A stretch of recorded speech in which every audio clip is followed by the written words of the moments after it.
Renversement de pouvoir, coup d'État cérémoniel, manœuvre politique, eh bien, les événements qui se sont succédés, mesdames, messieurs, du côté de la Guinée-Bissau, suscitent des doutes chez l'opinion publique nationale, mais également internationale. Le président Umaru Sissoko Embalo renversé annonçant lui-même sa propre destitution juste après accueilli au Sénégal. Investiture du président de la transition, durée 1 an tel qu'annoncé, nomination d'un premier ministre, constitution d'un gouvernement, rencontre d'une délégation de la CEDEAO avec les nouvelles autorités réclamant le retour à l'ordre constitutionnel. Certaines personnalités politiques comme l'ancien président nigérian Goodluck Jonathan soulignent qu'il ne s'agissait pas d'un coup d'État, décrivant dans la chose comme un coup d'État cérémoniel. Dans la même veine, le Premier ministre sénégalais Ousmane Sonko a déclaré aux parlementaires il y a quelques jours que ce qui s'est passé était dans une combine exigeant la poursuite du processus électoral et la proclamation donc des résultats de l'élection présidentielle. Des avis, des analyses dans ce sens se multiplient, mesdames, messieurs. Sommes-nous donc en face d'un véritable coup d'État ou une pure manœuvre politique? Qui détient réellement le pouvoir aujourd'hui en Guinée-Bissau? Que révèle l'exil de certains acteurs politiques? Fuite pour sécurité ou alors stratégie? La médiation régionale peut-elle réussir alors que les militaires installent déjà leur propre feuille de route? Quel scénario le plus probable? Retour à l'ordre constitutionnel, transition longue ou alors crise prolongée? Bienvenue à tous.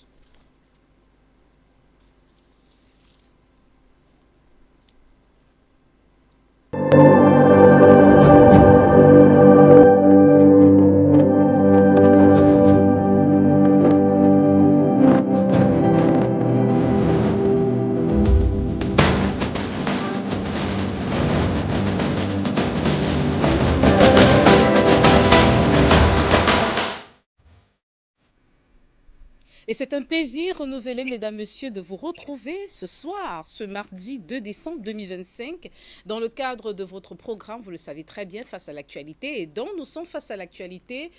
Et le sujet de ce jour, c'est la Guinée-Bissau, les événements qui se sont succédés dans ce pays suscitent donc des doutes. On va revenir là-dessus, on va décrypter même ces différents événements et comprendre ce qui se passe réellement du côté de la Guinée-Bissau, bien sûr, avec des experts de haut vol. Sur ce plateau, Monsieur Simonde, bonsoir et bienvenue. Bonsoir Madame Tapin, c'est toujours un plaisir de me retrouver devant vous pour de très grandes émissions que vous savez très bien animer. Je voudrais dire bonsoir à tous les panafricanistes du monde entier. Et vous allez me permettre, Madame Capin, je viens de perdre un des combattants avec qui on a mené beaucoup de batailles ici au Cameroun. Je parle de mon frère Anissé Kane, qu'on a assassiné il y a Triste quelques jours. nouvelle. Oui. Et c'était un monsieur avec qui on a travaillé à l'UPC dans la clandestinité en 78, 79, 90, avant que les choses ne changent. On a fait beaucoup de choses. On était dans les Neuves de Bepanda, le Cap Liberté, c'était ensemble. C'était en 90, l'Union pour le changement, c'était nous. C'est nous qui avons fait en sorte que Founou soit là. Mais je peux vous dire que ça me fait de la peine de savoir qu'un monsieur comme ça, qui a passé toute sa vie à se battre pour que le Cameroun soit à l'aise, que le Cameroun soit à l'aise, qu'on se retrouve dans cette situation. Ce n'est pas que le Cameroun, l'Afrique en général, parce que la bataille qui menait, ce n'était pas seulement pour le Cameroun. Je dis encore vraiment sincère condoléances à la famille. J'étais ce matin avec sa soeur aînée. Vraiment, ça me fait beaucoup de la peine. Beaucoup, beaucoup de la peine. On était là hier avec les membres de l'Union pour le changement, au siège du Manidem. Et je vous dis, ça me fait de la peine. C'est vraiment, encore une fois, condoléances à la famille. Et vous l'avez très bien souligné, c'est une triste nouvelle au Cameroun, mais également en Afrique. Et Et dans le c'est monde avec entier, beaucoup, c'est pas dans le que monde dans le entier, monde. et Ouais. c'est avec beaucoup de douleur que justement nous avons appris cette nouvelle, que la terre de nos ancêtres lui soit légère. Tout à fait, tout à fait. Vous êtes écrivain, panafricaniste, promoteur du Made in Africa. Une fois de plus, merci d'être là. Merci beaucoup, Madame Capen. C'est toujours un plaisir de me retrouver sur ce plateau pour pouvoir essayer de donner ma petite expérience sur ce qu'on peut faire pour libérer l'Afrique. Merci beaucoup. Et en multiplex, nous avons un leader panafricaniste, Monsieur Nestor Podassé. Merci infiniment d'être là. Bonsoir à vous, bonsoir à Afrique Média, bonsoir à mon co-panéliste, au doyen Simon, et à mon co-panéliste Abina qui est là aussi, et ainsi que tous les techniciens d'Afrique Média. Je salue tous les peuples d'Afrique, ceux qui sont à la diaspora, l'afro-descendance. Je salue aussi le peuple, vaillant peuple dans le continent africain, et en particulier les peuples de l'AIS. Merci, merci beaucoup d'être là, Monsieur Nestor Podacé. Vous êtes également chargé de la communication et des relations avec les médias pour la Confédération des peuples de l'AES. Et un autre invité, pas des moindres, ça fait un plaisir de le retrouver parce que ça fait un bon bout que nous n'avons pas partagé de plateau ensemble et nous osons croire que voilà, c'est le point de départ de beaucoup d'autres occasions où son agenda lui permettra d'être là. Monsieur Gamalabina, bonsoir. Et c'est un plaisir de vous retrouver. Plaisir partagé. Bonsoir à tout le plateau, bonsoir aux panélistes, bonsoir à l'Afrique. Toujours un plaisir de vous avoir effectivement et discuter avec vous. C'est toujours enrichissant et puis effectivement j'aime partager les expériences et cette actualité incroyable de l'Afrique qui veut se libérer, qui veut retrouver son indépendance pleine et entière. Merci, Monsieur Gamalabina, et je reste avec vous. Alors, vous avez très bien suivi ces différents événements, cette actualité du côté de la Guinée-Bissau, le président Sissoko Ambalo qui a annoncé sa propre destitution. Aujourd'hui, on a un président de la transition, une transition qui a été annoncée pour un an, la nomination d'un premier ministre, la constitution d'un gouvernement. Aujourd'hui, la CEDEAO qui a décidé donc d'aller, hein, une délégation de la CEDEAO est allée du côté de la Guinée-Bissau et réclame un retour à l'ordre constitutionnel.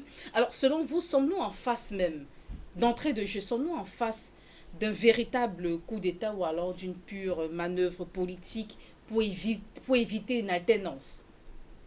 Alors je dirais pas, je vais pas m'aventurer à parler d'un coup de force, d'un coup d'État ou de manœuvre politique parce que évidemment les gens qui sont aux commandes actuellement parlent de transition. Évidemment, c'est une élection qui effectivement n'était pas forcément voulue dans tous les cas de figure, mais il faut se rappeler une chose, bon, la Guinée, ce qui est intéressant avec la Guinée-Bissau, qui est frontalière effectivement avec le Sénégal, et avec d'autres pays, enfin frontalière, qui est juste dans la région, avec d'autres, enfin du Sénégal, oui, effectivement, avec les Casamance, et avec d'autres pays de la région qui ont connu ces troubles et ces mouvements d'instabilité politique. Alors peut-être un Où ça souci. bouge le plus, on Voilà. a des mouvements importants, Nous vous on a des... recevons, monsieur. Mhm. vous m'entendez à nouveau? Super, Voilà, 5 sur on 5. a des coups de... Pas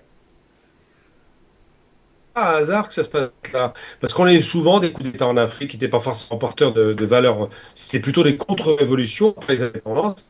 Là, on se rend compte qu'il y a un mouvement un peu qui rappelle, je le rappelle toujours, mais Thomas Sankara, qui est un militant aussi, qui en 84, enfin 83-84 prendra le pouvoir, et va apporter une véritable dynamique. Et c'est pas un hasard que le Burkina soit en partie dans l'AES à l'origine de ces mouvements. On le voit au Mali, même si c'est un peu difficile. On le voit au Niger, évidemment. C'est-à-dire que le modèle démocratique occidental imposé de fait, hein, c'est un modèle qui est quasiment devenu le standard international, en Afrique, ça leur parle pas. En Afrique, ils veulent des dirigeants éclairés, ils veulent des dirigeants qui veulent le bien de leur peuple, ils veulent des dirigeants qui ont une vision de la nation qui est d'abord une nation souveraine, souverainiste, qui garantit les intérêts du pays. Et c'est vrai que tous les pays dans lesquels on a des coups de force, eh bien, la première chose qui a été mise en avant, c'est le fait de récupérer ces richesses. Donc je pense que la région bouge beaucoup, que c'est un effet de contagion, on en avait parlé à l'époque. Ça avait commencé avec le Mali, après ça s'est étendu. Est-ce qu'on doit le critiquer? Non. S'il y a des résultats positifs, pourquoi pas? Une chose est certaine, c'est qu'aujourd'hui, avec l'abdication automatique de ce président qui est maintenant réfugié au Congo, si je ne me trompe pas, avec la prise en main des pouvoirs par une organisation, on dira peut-être plus ou moins militaire, qui annonce d'emblée qu'il y aura des élections d'ici un an, eh bien, il y a fort à parier que ce modèle continuera à s'étendre en Afrique parce que l'Afrique est le seul continent aujourd'hui qui subit le plus de violence, on le sait avec les guerres, de partition, de prédation. Et donc, ces personnes qui sont jeunes en général d'ailleurs, qui prennent le pouvoir, ont une vision plutôt positive de ce qui était fait à l'époque de Sankara et d'autres grands leaders, hein, Nkrumah et j'en passe et les meilleurs, une vision positive de personnes qui voulaient le bien de leur population. Parce que, et c'est ça le plus important, c'est pas le fait de nous faire des élections avec un système démocratique à l'occidental qui compte. Ce qui compte, c'est le droit des humains qui sont dans leur pays. Ce qui qui compte, c'est la souveraineté économique. Ce qui compte, c'est de faire en sorte que la dignité revienne, qu'on n'ait pas le sentiment de copier et mal copier l'Occident pour faire croire qu'on est de bons démocrates et on continue à laisser l'Occident spolier le territoire.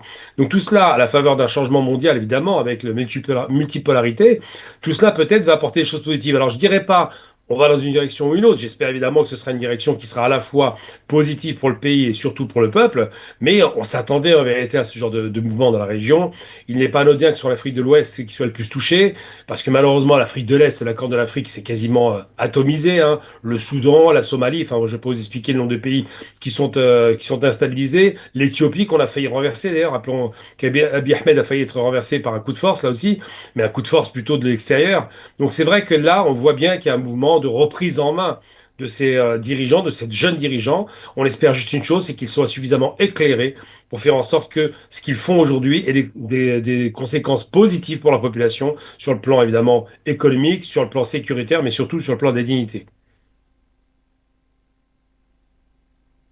Alors, doyen Simondé, que révèle même l'exil de certains acteurs politiques? Est-ce une fuite ou alors une fuite, une recherche de sécurité ou tout simplement une stratégie? Madame Capel, vous savez, dans la vie, en matière politique, le pouvoir, c'est comme la chair du coiffeur. Car tôt ou tard, vous allez le libérer. Je dis le pouvoir, c'est comme la chair du coiffeur. Tôt ou tard, vous allez le libérer. Ce qui fait que dans les histoires politiques en Afrique de l'Ouest aujourd'hui, tel que soit celui qui arrive, moi je n'ai aucune inquiétude pour la simple raison que, avec l'événement de l'AES, si un militaire arrive au pouvoir dans un pays, s'il ne peut pas se mettre au service de son peuple, ça va être très très dangereux pour lui parce que tel que soit ce que tu vas faire, le peuple va se mettre contre toi si tu ne vas pas dans le sens de ce que les gens de l'AES sont en train de faire. Aujourd'hui, la vraie unité africaine, c'est celle que l'AES est en train de mettre en place. Donc, tous ceux qui arrivent au pouvoir aujourd'hui devraient rallier carrément l'AES parce qu'ils sont en train de démontrer un exemple de quelque chose qui est extrêmement important. Et de ce fait, vous savez, dans la vie, il y a l'attitude, il y a l'aptitude, il y a les habitudes. Et tous ces trois éléments ne peuvent créer que la règle des trois L. C'est-à-dire laver, lécher et lâcher. Je ne sais pas si vous me suivez. Je dis encore une fois, dans les histoires politiques, il y a l'attitude, l'aptitude et les habitudes.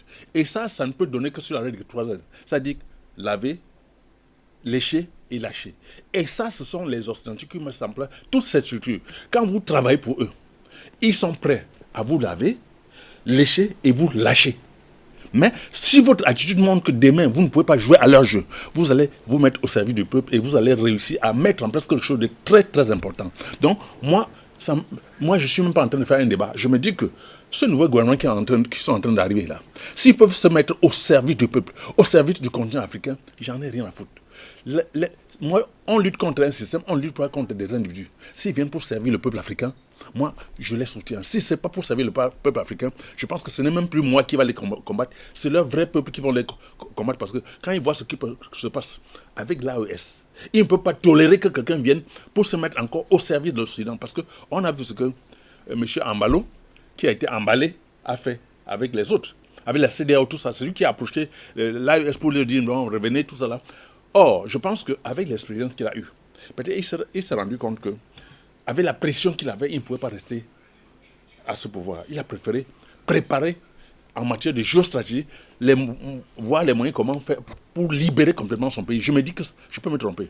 Parce que selon vous, alors d'après votre analyse, le président déchu, notamment Umaro Sissoco Embalo, n'est pas une victime, mais plutôt complice d'un arrangement. Est-ce qu'il est plutôt victime d'un arrangement politique raté?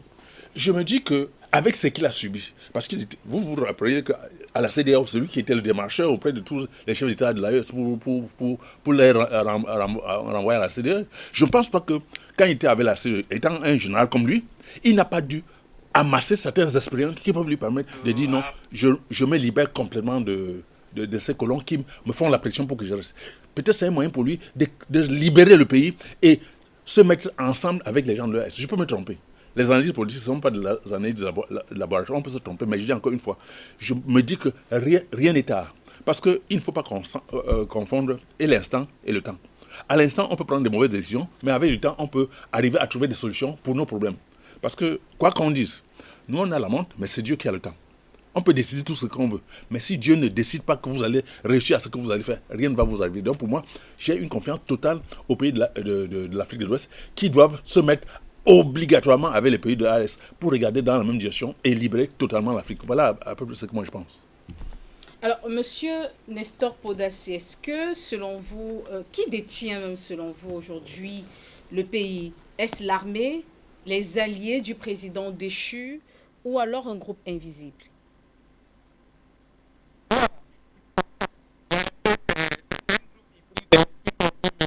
On ne vous reçoit pas très bien. On ne vous reçoit pas très bien, monsieur Nestor Podassi. On ne vous Vous me reçoit pas. recevez? Voilà, c'est bon, c'est bon. Allez-y maintenant. C'est bon maintenant. Oui, c'est bon. Alors donc, Merci. je disais que c'est un flou politique au niveau de la Guinée équatoriale De la et Guinée-Bissau. On Guinée-Bissau. parle de la Guinée-Bissau. Guinée-Bissau plutôt. Voilà. Guinée-Bissau plutôt, excusez-moi. Il y a beaucoup de Guinée quand même en Afrique, donc comprenez-moi. C'est pas grave. Alors, donc, je disais qu'au côté de la Guinée-Bissau, il y a un flou total qui est là-bas. On ne sait pas qui se passe exactement. Mais l'opposition crie au vol à la victoire. Alors, chose que d'autres disent que c'est coup d'État à la gabonaise, où le perdant, sachant qu'il va perdre, la France, pour ne pas perdre le terrain, a utilisé son pion, qui était Oligui Nguema, pour faire la continuité du clan Bongo. Maintenant, côté Guinée et Bissau, autant pour moi, côté des Bissau-Guinéens, on voit Ambalo qui était très très fougué, qui était très zélé, qui menaçait même le Niger, le Burkina, le Mali, tout ça d'aller aux élections. Non seulement, sur le terrain, il a eu perte de vitesse parce qu'il y a eu un moment l'opposition voulait le changement. Aux élections législatives, Ambalo a perdu la majorité.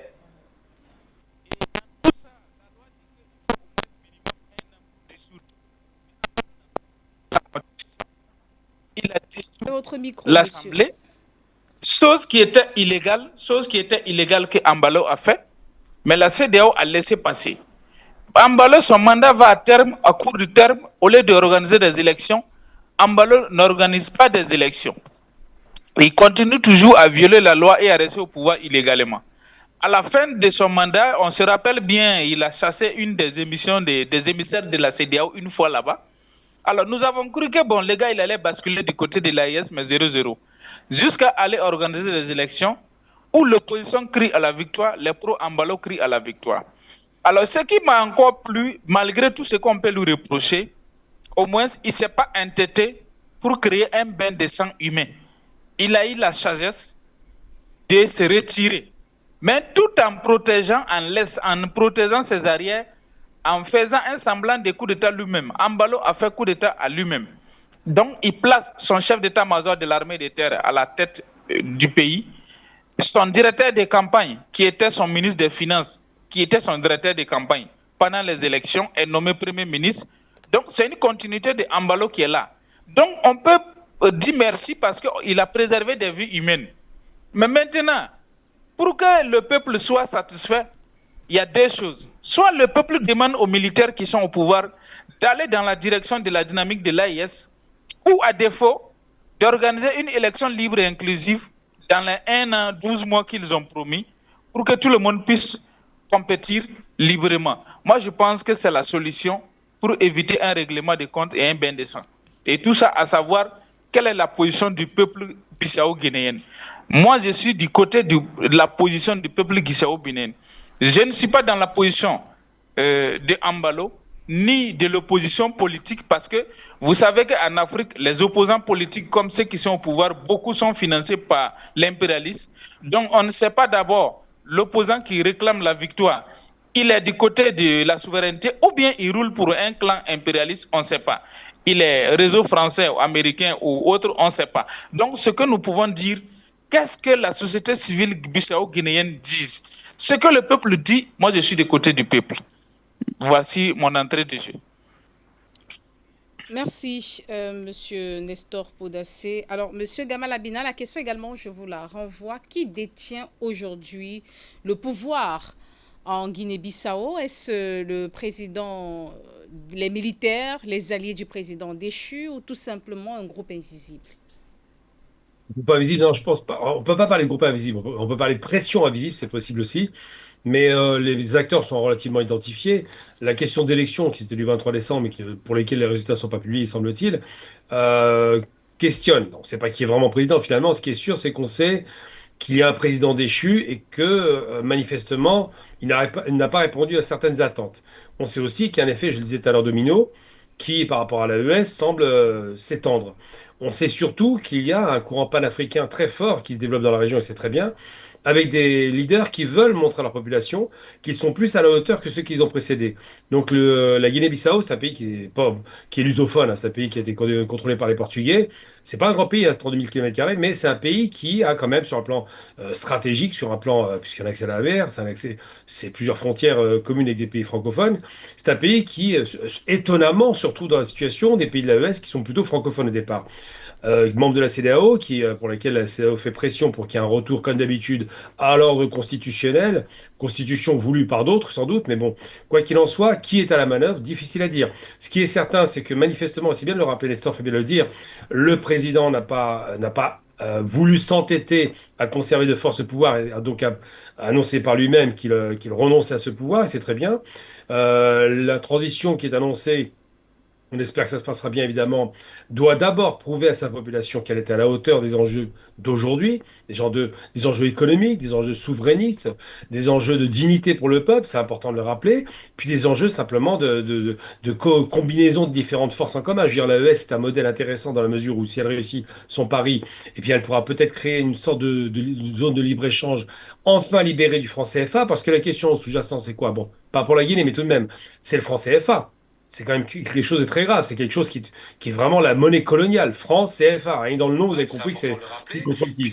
Eh bien, ça donne quoi? Ça donne le sentiment immédiat aux peuples africains de la région, des deux zones, des deux francs CFA, parce qu'il y a deux types de francs différents, Afrique centrale, Afrique de l'Ouest, qu'ils sont sous contrôle français. Je veux dire, c'est Chamalières qui bat la monnaie. C'est elle qui donne le cours de la valeur de cette monnaie, qui n'est pas négociable à l'international. Enfin, c'est vous dire réellement la mise sous tutelle des économies de cette région. Donc tous les pays qui subissent le contrôle du franc CFA subissent aussi, et c'est le corollaire, un sous-développement programmé. Donc c'est vrai que là, si on a des dirigeants qui sont dignes, s'ils vont jusqu'au bout de la démarche, s'ils créent une zone économique avec une monnaie souveraine, c'est très important, parce que cette monnaie peut être soutenue par un sous-jacent qui serait la richesse du pays, eh bien on pourrait espérer beaucoup de choses. Donc j'espère que les militaires qui ont fait ce coup de force sont des gens qui ont une projection, qui sont éclairés, qui voudront le bien et surtout qui vont penser en termes d'intégration régionale. C'est très important de ne pas se couper des pays de la région, que ce soit le Sénégal démocratique ou que ce soit l'AOS, où il y a eu des coups de force pour garantir une souveraineté des États.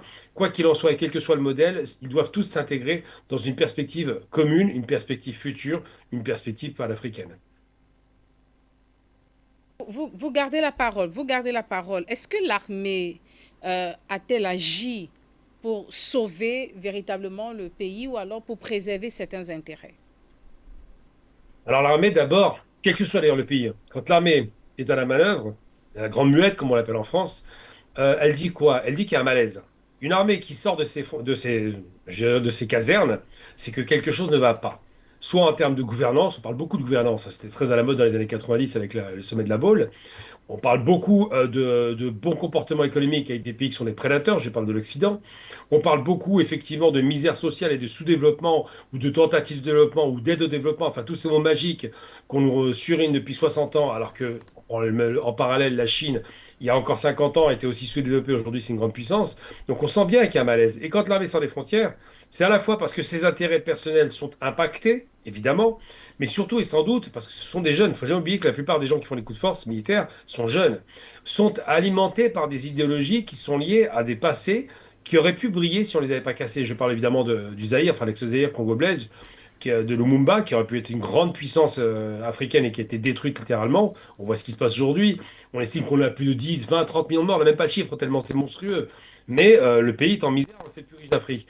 On voit bien que dans les pays de l'AES, en dépit de soi-disant, de la CEDEAO, qui était portée d'ailleurs par le Nigeria, qui était anglophone, on voit bien que le développement ne s'est pas fait. On sent bien qu'il y a une différence de développement entre les pays ex-colonisés par les Anglais, portugais, espagnols et français, où vraiment les pays colonisés par les Français sont les plus en retard. Parce que la France a maintenu, avec ses réseaux focards et ce système de domination par l'économie de tutelle, par l'économie de laisse tenue avec le franc CFA, eh bien, on sent bien que ces pays vont pas bien. Donc, quand vous me posez la question, je vous dirai pas, je suis pas dans la tête des gens, mais tout de même, s'il y a des nationalistes et des gens qui aiment leur pays, ils voient qu'il y a un problème, ils disent, attends, à chaque fois on parie sur le système modèle économique ou le modèle politique occidental, ça nous amène droit au mur. Donc ils parient sur autre chose, et c'est là où ça devient intéressant. Moi, je suis pas forcément un grand fan de la démocratie telle que présentée en Occident. Je considère que on nous a toujours vendu que la démocratie amenait le développement, ce qui est un mensonge, et que la Chine démontre largement que la démocratie n'amène pas le développement.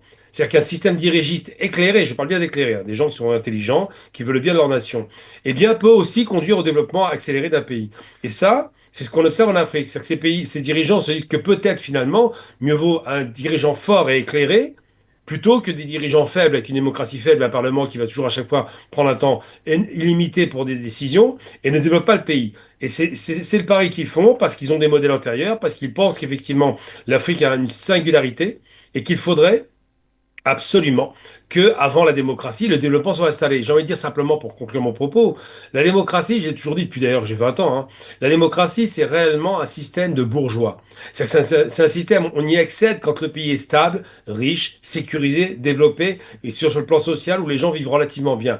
Là, vous pouvez installer une démocratie. Mais quand le pays va mal et se casse littéralement la figure, j'emploie l'expression un petit peu, je veux dire, cavalière pratiquement. On l'a observé dans les années 20 et 30 en Allemagne, le pays allait mal, et la démocratie de Weimar, la fameuse démocratie qui a émergé les années 20, s'est effondrée au profit d'un pouvoir dictatorial. Donc c'est vrai que si les conditions économiques sont dégradées, le risque est toujours une radicalisation du pouvoir, une prise du pouvoir par la force, par les militaires souvent, et c'est ce qu'on observe en Afrique malheureusement, effectivement. S'il y avait des bonnes conditions, il n'y aurait pas de coup de force militaire. Donc la question qu'il faut interroger, c'est pas de savoir si ces hommes ont raison ou tort de le faire, c'est qu'est-ce qui a conduit à faire cela. Et cette question-là reste ouverte.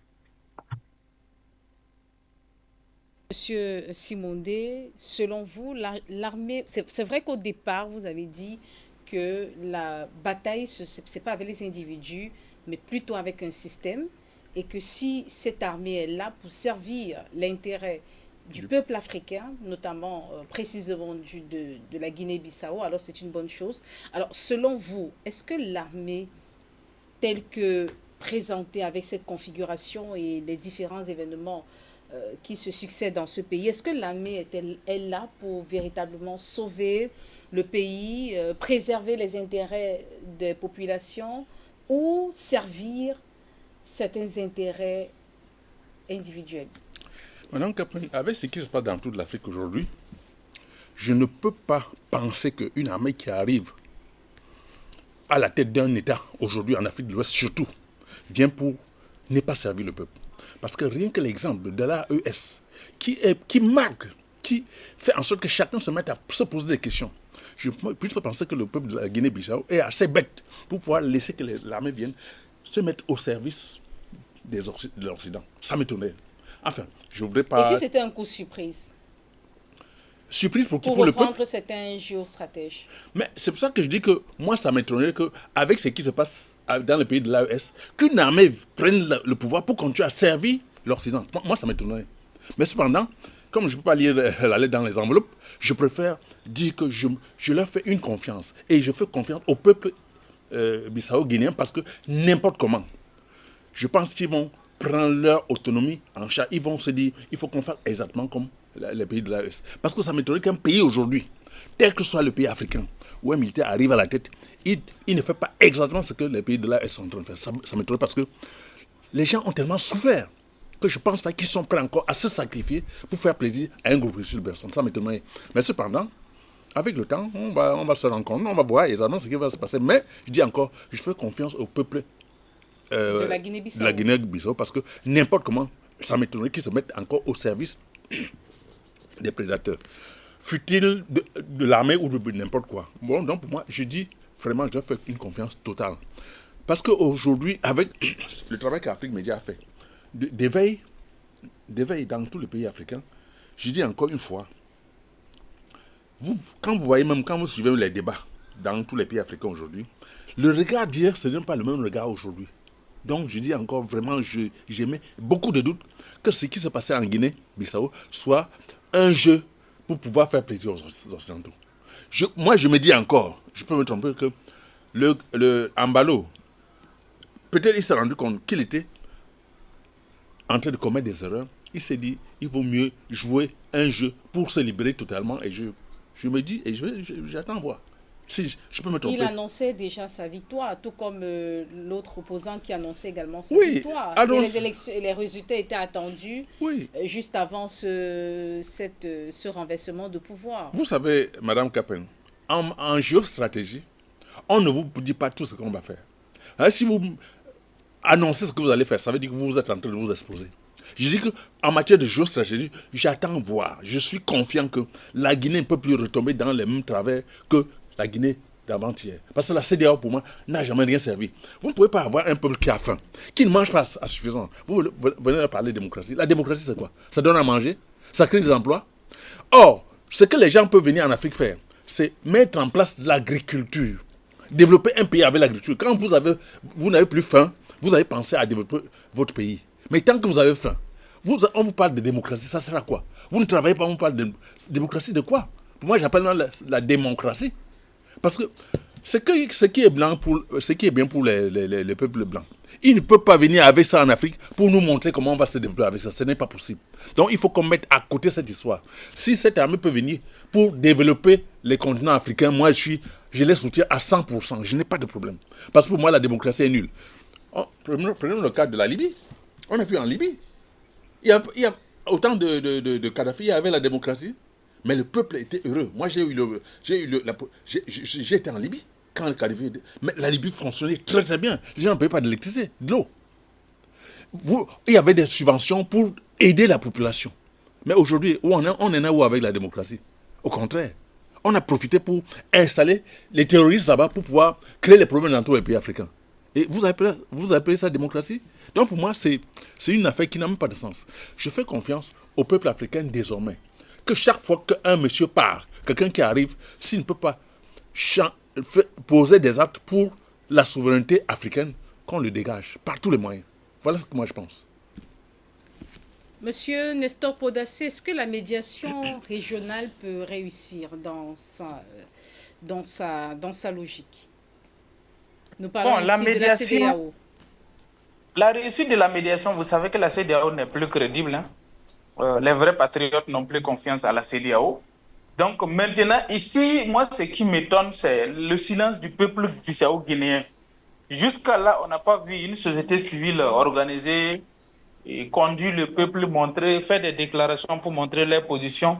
C'est toujours la déclaration de l'opposition et du parti au pouvoir qui se langue d'esprit, qui s'accusent mutuellement. Alors que moi, j'aimerais voir une société civile prendre une position claire. Nous nous rappelons très bien quand il y a eu coup d'État au Mali, la société civile malienne a pris une position claire avec le Yere Wolo en son temps et beaucoup d'autres mouvements face à la volonté que la CEDEAO voulait imposer. Quand il y a eu aussi changement au niveau du Burkina Faso, moi-même qui vous parle et beaucoup de nos camarades, on a pris une position claire. Jusqu'à quand la CEDEAO devrait venir pour la médiation, nous les avons mis à la porte. Et la discussion avec les autorités, c'est celle limitée à l'aéroport, au salon de l'aéroport. Ils ne sont même pas allés au palais. Parce que nous avons bloqué toutes les entrées et les sorties de l'aéroport. Et nous les avons dit qu'on n'a pas besoin de la CEDEAO ici. Parce qu'on connaît déjà là où ils roulent pour la France. La CEDEAO ne peut jamais faire une médiation en faveur du peuple. Ils vont toujours intervenir en faveur de leur maître colon, qui est la France. Et donc, ceci étant, ici nous avons chassé la CEDEAO. Au Niger, c'est pareil. La CEDEAO n'a pas pu faire leur médiation. La société civile nigérienne a pris une position directe et claire. Et donc, ça fait que quand on dit qu'aujourd'hui, il faut que les militaires rejoignent l'AIS et autres, mais quelle est la position même du peuple? C'est le peuple qui donne le tempo, comme dans l'AIS. Aujourd'hui, les gens apprécient les dirigeants de l'AIS, c'est très bien, mais n'oublions pas le peuple. Nulle n'était la détermination du peuple, c'est pas sûr que les dirigeants, seuls leur volonté peuvent. Ce n'est pas évident.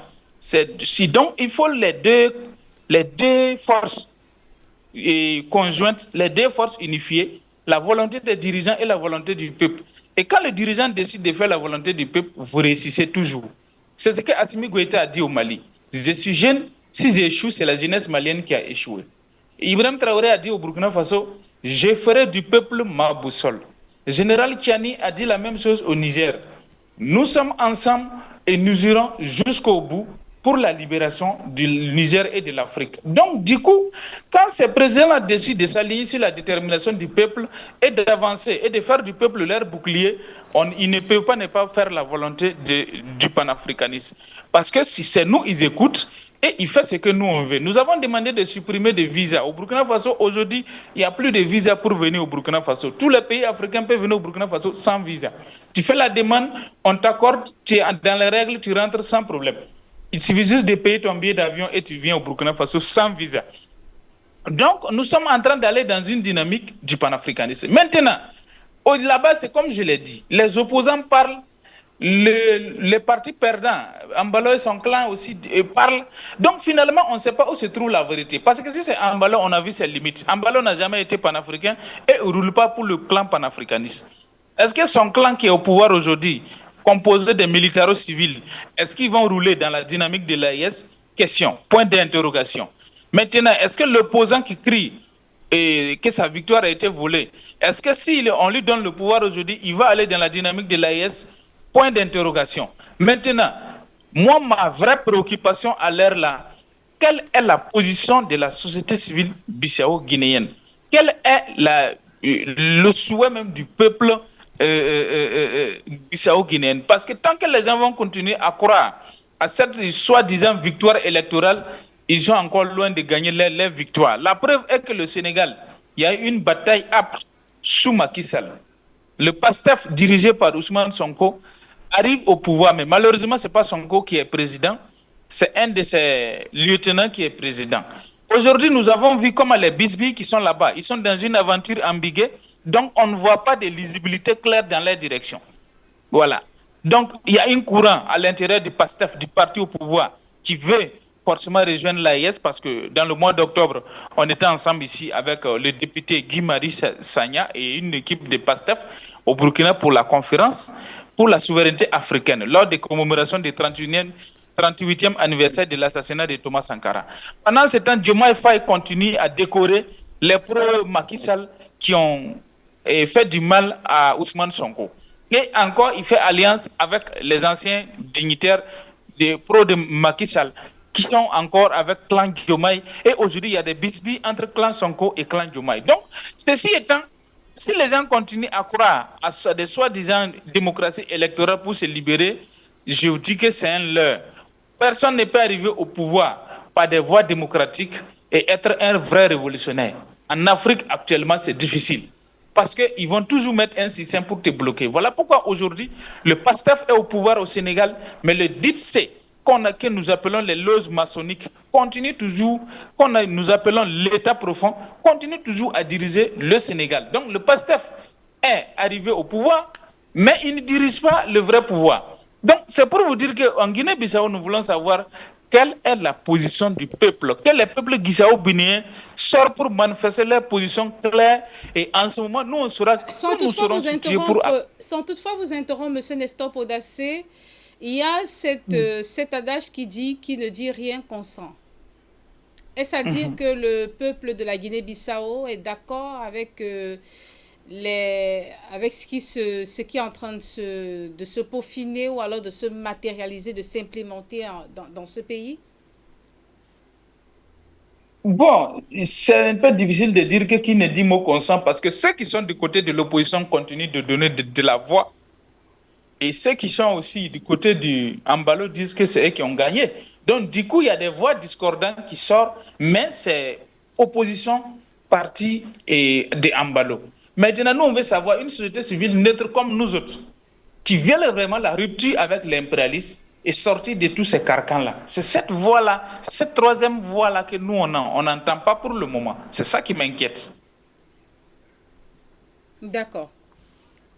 Merci. D'accord. Alors, Monsieur Gamal Abina, est-ce que la médiation de la CEDEAO peut véritablement accomplir la mission pour laquelle elle s'est déplacée, au regard, bien sûr, de la trajectoire ou alors de la feuille de route telle qu'établie déjà par les nouvelles autorités de la Guinée-Bissau? Si vous voulez que je vous réponde sérieusement, ça peut marcher, mais si vous voulez que je plaisante, on peut y aller, hein. Si Non, la une CEDEAO avait réponse obtenu sérieuse. mais sérieusement, la CEDEAO n'a jamais obtenu aucun résultat et n'en obtiendra jamais. C'est une organisation économique, il faut le rappeler tout de même, il n'y a pas de fondement politique au démarrage.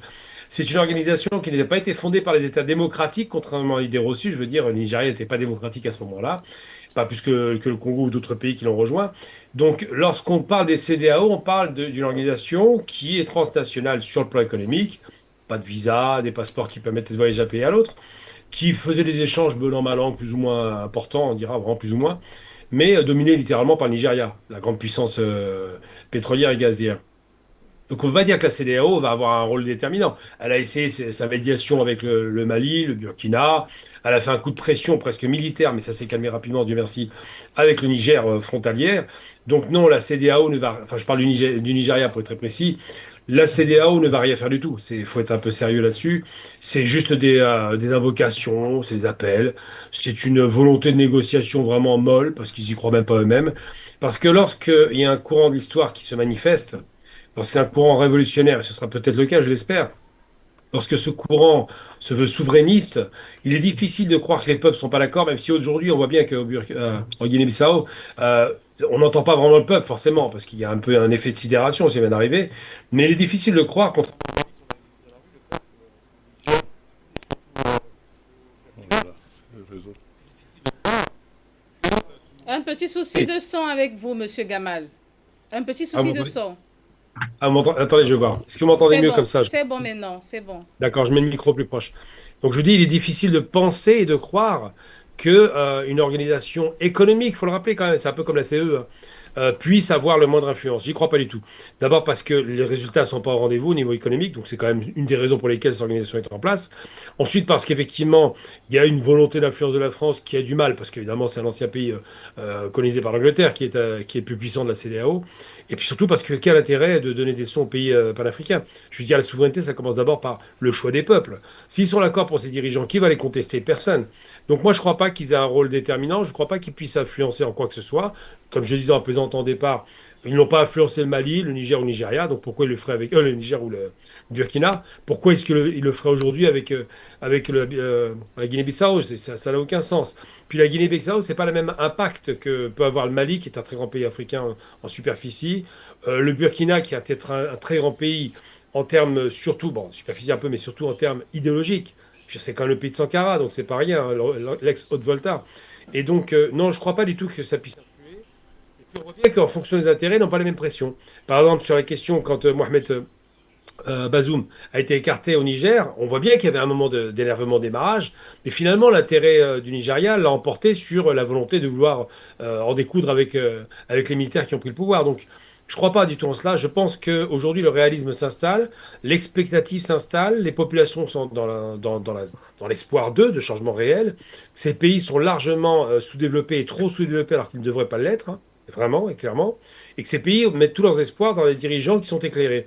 Donc, s'ils sont capables à la fois de garantir la paix civile, ce qui est important, c'est essentiel, la sécurité, l'intégration régionale réelle avec le bannissement de la monnaie imposée par la France, et puis la volonté de travailler entre Africains frontaliers quand même, parce que c'est quand même, en gros, je parle des trois pays de l'AES, mais même le Sénégal, même si bon an, mal an, il y a des bonnes positions ou pas, une chose est certaine, c'est qu'il y a une logique d'intégration régionale, de volonté d'échange.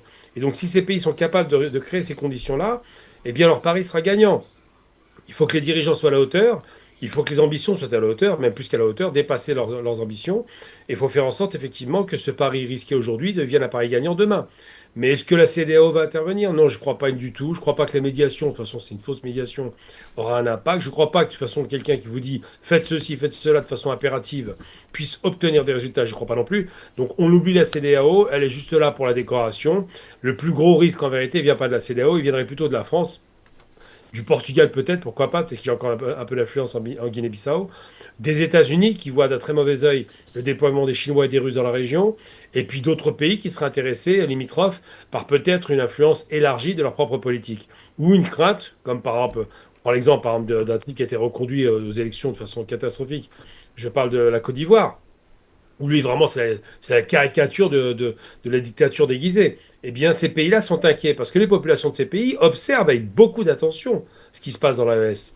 Observent la réussite et les échecs, parce qu'il peut y avoir des échecs évidemment, mais observent surtout l'idée de se dire, ah, ils sont chez eux maintenant, ils se sentent chez eux, ils sont souverains, ils parlent de leur propre chef. Est-ce qu'ils sont influencés? Peut-être, mais aujourd'hui, et c'est vrai de le rappeler, les peuples sont importants, ils sont sous le regard des peuples. Et s'ils n'obtiennent pas de résultat, bah, le risque, c'est que ces mêmes pouvoirs, s'ils sont impopulaires, finissent par tomber. Je reste avec vous, Monsieur Gamalabina. Quel rôle jouent même justement ces réseaux de trafic et les circuits d'influence dans cette crise? Vous savez, le monde s'est redéployé avec cette fracturation en 2022 avec la Russie qui intervient en Ukraine à la suite de provocations. Il faut rappeler quand même que les Russes sont provoqués sur leur territoire, hein. Le monde s'est redéployé en un monde multipolaire. Alors, j'ai envie de dire que malheureusement, beaucoup de pays vont en souffrir, mais en même temps, qu'il y aura beaucoup moins de souffrance que ce qui a été le cas pendant 35 ans avec la domination américaine. C'est-à-dire qu'aujourd'hui, ce monde multipolaire autorise des pays à choisir leurs partenaires. Alors, vous parliez d'influence, effectivement, et très justement. Il y a l'influence passéiste française qui n'était pas bonne, on le sait aujourd'hui, ou portugaise hein, pour la Guinée-Bissau. Il y a l'influence états-unienne qui est très en retard par rapport à ses échanges avec l'Afrique et qui n'a pas compris l'importance du continent. Il y a l'influence évidemment russe qui a rattrapé aussi son retard, chinoise qui est présente depuis 25 ans, et quelle présence énorme, puissante, économique, productive. Il y a l'influence évidemment d'autres pays du Golfe ou d'Afrique du Nord qui ont besoin effectivement de se positionner en Afrique parce qu'ils sont soit africains, soit parce qu'ils font des placements comme le Golfe. Mais il y a surtout des influences idéologiques qui ne sont plus celles du passé. Dans le passé, on avait le communisme contre le capitalisme. La fracture était claire, il était facile de se positionner. On était pour ou contre. Des pays africains ont accepté le capitalisme, ça n'a pas été forcément une belle réussite. D'autres étaient sous l'influence communiste et ont bénéficié de quelques investissements et quelques aides. Mais malheureusement, le modèle économique s'est effondré parce que le système n'était pas viable. Aujourd'hui, on est passé à autre chose. On est passé à l'ultralibéralisme, donc le capitalisme violent et sauvage, face à une forme de capitalisme souverainiste ou sous contrôle de l'État, comme on le voit avec la Chine ou la Russie. Où les tycoons, les grands capitalistes, les grands usurpateurs ou les possédants extrêmes n'ont pas le pouvoir dans ces pays-là. Ça reste l'État qui est souverain et qui est capable, on le voit en Russie par exemple, de faire main basse sur les entreprises et de dégager le dirigeant, ou en Chine, où on met même des dirigeants, des milliardaires en prison. Donc, ces pays expliquent que l'État doit diriger et que l'intérêt suprême de la nation, c'est l'État et non pas les privés. Donc ces deux modèles qui s'opposent, le tout libéral, ultralibéral états-unien contre le système des pays de l'Est en général constitué, Russie, Chine et j'en passe. Et donc le monde se fracture entre deux choix politiques, soit celui d'un État interventionniste, on dira un peu social, comme le modèle chinois ou russe, ou soit celui de l'ultralibéralisme américain, avec les laissés pour compte, des millions de personnes qui vivent sous le seuil de pauvreté, et avec des privés qui font main basse sur les richesses du pays. Eh bien, en Afrique, la logique de la possession de la terre n'étant pas une vieille tradition, on appartient à la terre, la terre ne nous appartient pas, on appartient à la terre. C'est vraiment deux démarches différentes. Dans le capitalisme, la terre vous appartient. Vous voyez la différence? Alors qu'en Afrique, on appartient à la terre. Eh bien, ils ne peuvent pas accepter l'idée d'un ultralibéralisme, d'une possession par un homme de richesse d'un territoire et qu'il confisque cette richesse à la population. Donc ce choix est vite fait. Je pense qu'on va tous pencher du côté de l'Est, d'abord parce que les rapports de force ont changé et l'Est redevient puissant, puis surtout parce que l'économie aujourd'hui, elle tourne à l'Est. Donc l'intérêt pour ces pays-là, qui ne sont pas forcément des démocraties d'ailleurs, et pour les pays africains, c'est de converger dans une direction qui soit souveraine. Donc je pense il y a beaucoup d'acteurs qui tirent des ficelles derrière, beaucoup d'influence, soit de corruption, soit d'influence, ou soit d'aide militaire, mais qu'in fine, le grand gagnant sera l'Africain, parce qu'il a le choix de son partenaire. Du temps de la paix américaine de 90 à 2020, on dira, pendant 30 ans, personne ne pouvait discuter, c'est l'Amérique qui dominait. Aujourd'hui, c'est plus le cas. Alors, Monsieur Monsieur Simondé, selon vous, quel est le rôle que jouent les réseaux de circuits, les réseaux de trafic et les circuits d'influence dans cette crise même? Justement, cette question-là, c'est même une question très importante. D'autant plus que quand vous voyez tout ce qu'a subi les pays de l'AES, ce sont ces influences externes qui veulent absolument, avec des terroristes, déstabiliser ces pays. Et c'est pour ça que si les peuples africains ne se prennent pas en charge pour arracher leur indépendance, leur autonomie, et on va dépendre continuellement de ces pays, on est en danger. D'autant plus que quand vous voyez ces pays arriver en Afrique, quand ils viennent, leur premier objectif, ce n'est pas de développer l'Afrique. C'est de prendre les ressources de ces pays. Et c'est pour ça qu'ils font tout et tout pour venir vous parler de la démocratie dans tous les pays africains. Or, il y a aucun, on n'a jamais bâti un seul pays avec la démocratie. Ce n'est pas possible. D'ailleurs, le livre que vous voyez, que vous avez en main là, c'est un livre qui vous parle de tous les Noirs qui ont inventé tout ce que nous consommons aujourd'hui. Et ce n'était pas avec la démocratie. C'était avec, ça dit qu'ils sont dans les difficultés, ils réfléchissent comment faire pour s'en sortir et ils créent des choses. Mais malheureusement, quand ils créent, on ne brevette pas ces histoires à leur nom. On les extermine et on donne le nom de quelqu'un d'autre au créateur. Donc, il est temps que les Africains se réveillent et mettent un terme à cette histoire, à cette dépendance. Parce que la vraie économie, la vraie libération commence par l'alimentaire. Si vous n'êtes pas dans les plantations pour vous développer d'abord, être autosuffisant alimentaire, vous ne pouvez pas parler d'industrie. Parce que c'est quand vous cultivez que vous pensez comment transformer. Et pour transformer, il faut que vous ayez de grandes quantités. C'est pour ça que l'Afrique est en retard. Parce qu'on réussit, on fait tout pour nous tirer vers le bas.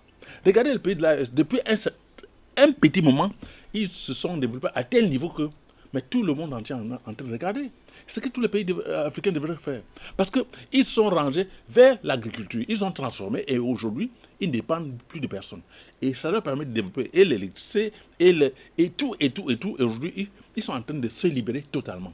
Et quand ils se libèrent, l'uranium, par exemple, que le Niger produisait, ils sont en train de le revendre à d'autres pays. Et ça permet en sorte que le pays se développe. Or, si les pays africains ne prennent pas leurs responsabilités à ce niveau et mettent un terme à la dépendance avec l'Occident, et ne parlent que démocratie, les met hors, parce que vos histoires de CEDEAO, ils servent à quoi? À rien du tout. À rien. Au contraire, ils viennent là pour défendre leurs intérêts. Donc, il est temps que les Africains se mettent ensemble. Et c'est pour ça que je ne peux pas parler sans parler de ce pays de là. Je profite d'ailleurs pour dire à mon frère Podassé que je n'ai pas vu depuis, et même à Bina Gamal. Monsieur Gamal Abina. Gamal Abina, depuis qu'on n'a pas pu se voir, vraiment félicitations. Ils sont en train de faire un travail et je pense qu'ensemble, on va sensibiliser les Africains pour qu'on se sorte de cette histoire-là. Tant qu'on ne l'a pas fait. Et quand les gens disent que l'armée, la population ne communique pas, c'est pas évident. Quand l'Occident est dans un pays, il maîtrise les outils de communication. Même si vous communiquez, vous n'allez pas... Il y a les machins mensonges. Comment vous appelez ça? Les médias. Les médias mensonges. Qui sont là pour maintenir le peuple dans l'ignorance. Et c'est pour ça que communiquer dans ces pays-là, ce n'est pas évident. Vous n'allez pas aller à Abidjan dire aux gens de communiquer. Ce n'est pas évident, ce n'est pas facile. S'ils font même des efforts, c'est parce que vraiment, ils ont vécu tellement de choses qu'ils ne peuvent pas se taire. Mais un pays comme la Guinée-Bissau, ce n'est pas évident. Ils communiquent, mais entre eux, on ne peut pas laisser sortir le message qui sort. Parce qu'ils savent que si le message sort, ça va contaminer les autres régions. Et ils vont se retrouver dans les difficultés. Ils font tout et tout pour bloquer la communication dans ce pays. Donc, ils doivent se libérer de ce côté et faire en sorte que les gens, entre eux, prennent des décisions et libérer totalement la Guinée. Et mettre la pression sur ces militaires qui sont à la tête des États. Parce que c'est le peuple qui est souverain. L'armée n'est pas du tout souveraine. Non, le peuple est souverain. Le peuple a le droit de réclamer sa souveraineté et bousculer les gens pour qu'ils se mettent dans leur ligne idéologique. Si on ne le fait pas, l'Afrique va demeurer dans l'esclavage continuellement jusqu'à ce que nos enfants vont passer des années à payer pour eux. Donc il est temps de mettre un terme à cette histoire. Donc j'encourage le peuple guinéen-bissau à lutter pour s'imposer et faire en sorte que les militaires rejoignent l'AES pour pouvoir regarder dans la même direction qu'eux. Et ça, c'est pas facile, je le sais, mais ils peuvent le faire. Vous avez parlé de cette organisation régionale, notamment la CEDEAO, et vous connaissez très bien que lorsque le process de la CEDEAO, notamment des suspensions, des sanctions, est-ce que ça fonctionne encore, ces suspensions, ces sanctions qui suivent les injonctions, notamment, je prends une injonction claire à l'attention des autorités de la Guinée-Bissau, ils réclament, la CEDEAO, elle réclame justement le retour à l'ordre constitutionnel, et vous connaissez très bien que lorsque un État refuse de suivre ou alors de respecter ce qui a été ordonné par la CEDEAO ou alors par une autre organisation régionale, ce sont des suspensions, ce sont des sanctions, la suspension notamment peut-être des aides humanitaires et autres. Est-ce que ça fonctionne encore? Est-ce qu'il n'y a pas d'autres mécanismes même? Faut-il pas d'autres nouveaux mécanismes de pression C'est justement pour ça que, Madame Capel, c'est la main qui donne, qui ordonne. Tant que les autres pays ne vont pas se mettre ensemble avec l'AES, ça va être compliqué parce que ces pays-là, ils parlent d'aide. Quelle aide? L'aide qu'ils apportent, c'est quoi par rapport à tout ce qu'ils veulent dans le sous-sol africain? Leur aide là, c'est nul et de nul effet. Pour moi, c'est nul. Les pays africains ne doivent même plus accepter les aides de ces pays. Parce que ça n'a aucun sens. On vient avec des faux médicaments pour vous empoisonner, on appelle ça aide. Pour moi, ça n'a pas de sens. Il faut mettre un terme à cette histoire. L'Afrique a vécu pendant des siècles sans l'aide de qui que ce soit. Donc on peut continuer à vivre sans l'aide de qui que ce soit. On a toutes les possibilités de se développer sans ces gens-là. Donc c'est pour ça que j'encourage les pays africains à se mettre ensemble pour regarder dans la même direction. Et les pays de l'AES ont montré un exemple qui est en train de faire son chemin dans tous les pays négro-africains. Donc on doit se mettre ensemble. Ne plus accepter la dépendance de ces gens qu'on appelle CEDEAO. Je vous prends un cas. Il y a quelques semaines, ils ont bloqué l'essence pour le Mali. La CEDEAO, ils ont réussi à bloquer. Malheureusement pour eux, le Mali qui avait déjà pris des engagements avec la Russie, ils ont trouvé des voies et moyens pour détourner, pour contourner ces histoires-là. Donc l'Afrique a des moyens de contourner. C'est pour ça que les accords qu'on signe de partenariat avec des pays sérieux, comme les pays du BRICS. Niger, concernant justement ce problème de carburant, le Niger a fait un don de 82 camions de carburant. Bien sûr. C'est la preuve qu'ensemble, on va loin. Mais seul, on est bloqué. Donc, ensemble, il faut que les gens se mettent ensemble pour regarder. Vous voyez comment le Niger, qui hier n'avait rien, aujourd'hui, il donne des camions de carburant au Mali. Et la plupart des pays africains peuvent fonctionner comme ça. Le Nigeria qui est à côté là, avec la raffinerie de Dangote. Vous pensez que l'Afrique peut encore parler d'histoire de carburant et dépendre de l'Occident? Si on s'organise bien, il n'y a aucune raison. Dangote va partir de 680 000 litres d'essence par jour à 1 400 000, peut-être dans quelques 3 ans. Avec ça, vous pensez que l'Afrique va encore dépendre de l'Occident? Il est temps qu'on se mette ensemble pour réfléchir, voir comment on va libérer totalement l'Afrique sur le plan économique, sur le plan agricole, sur tous les plans, et que ce sont ces gens-là qui dépendent de l'Afrique. Parce qu'on a les moyens de les contrôler. Vous imaginez que toutes les ressources minières qu'ils ont besoin pour des industries, par exemple de batteries, tout ça, là, ça vient d'Afrique. Si nous, on développe cette histoire-là, on fabrique cette histoire-là, ils viendront chercher chez nous. On ne va plus avoir besoin d'eux, parce qu'ils n'ont rien en réalité. Et tout ça là, tant que les pays africains n'échangent pas entre eux, on ne peut pas avoir une monnaie qui peut nous permettre d'échanger. C'est quand on fait le commerce entre nous qu'on peut mettre en place une monnaie, mettre en place une banque et commencer à échanger. Donc il faut qu'on arrive à ce niveau. Tant qu'on n'a pas atteint ce niveau, ça va être compliqué. Donc moi je suis contre la présence de ces gens qui viennent nous parler de développement. Ils n'ont rien à nous apporter. Je vous donne un cas, Madame Capel. Quand la France, par exemple, arrive au Cameroun, vous savez que ce sont les premiers histoires qui mettent en place les brasseries et Bastos. Montrez-moi une seule industrie agricole qu'ils ont mise en place depuis 65 ans. C'est-à-dire qu'ils ne viennent pas là pour nos intérêts. Ils viennent là pour leurs intérêts, pour prendre la matière première, aller transformer chez eux et nous revendre 2 fois cher. Je vous donne un cas. La France a plus de 50 raffineries de pétrole. Et pourtant, ils n'ont même pas une barrière de pétrole chez eux. Tout le pétrole vient de l'Afrique. Ils transforment et ils nous revendent. Peut-être 5 fois le prix. Et pourtant, c'est notre pétrole. Est-ce que c'est normal? Donc, c'est pour ça qu'il faut mettre un terme à toutes ces histoires-là. Si on bloque, par exemple, le pétrole et qu'on dit rien qu'à Dangote, la France va fermer ses raffineries. Ça nous sert à quoi? Ça nous sert à quoi? C'est pour ça que j'ai toujours le mot d'ordre de boycott de tous les produits occidentaux. Tous les produits qui viennent de il faut faut pas les consommer parce que c'est des poisons. Ça, je le dis c'est des poisons, ça ne nous sert à rien. Quand vous dites que ce sont des poisons, est-ce que c'est pas excessif de le dire, doyen? Madame Capen, moi, j'ai eu la malchance d'avoir été en France. Et j'ai travaillé dans des magasins où les produits qui étaient, les dettes de péremption ont été dépassées, ont changé les dettes, et ces produits allaient où? En Afrique. Je vais vous démontrer comment. Quand vous voyez, par exemple, certains produits qui viennent de l'Occident, vous voyez, par exemple, si ça vient au Cameroun, on va dire vente à l'UDEAC. Pourquoi on le précise? Et quand ça vient en Afrique du Sud, on dit vente à la CEMAC. Pourquoi on le précise? Parce qu'ils savent que ça ne doit pas être consommé en Europe. Voilà des exemples. Je n'exagère en rien.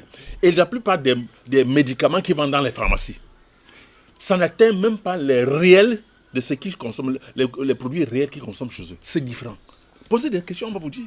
Je le dis par expérience. C'est pas que j'ai appris. Il y a tellement de choses qu'on peut développer sur un plateau pour attirer l'attention des Africains sur ce qu'on consomme. C'est un danger. Moi, chez moi, vous ne trouvez aucun produit qui vient de l'extérieur.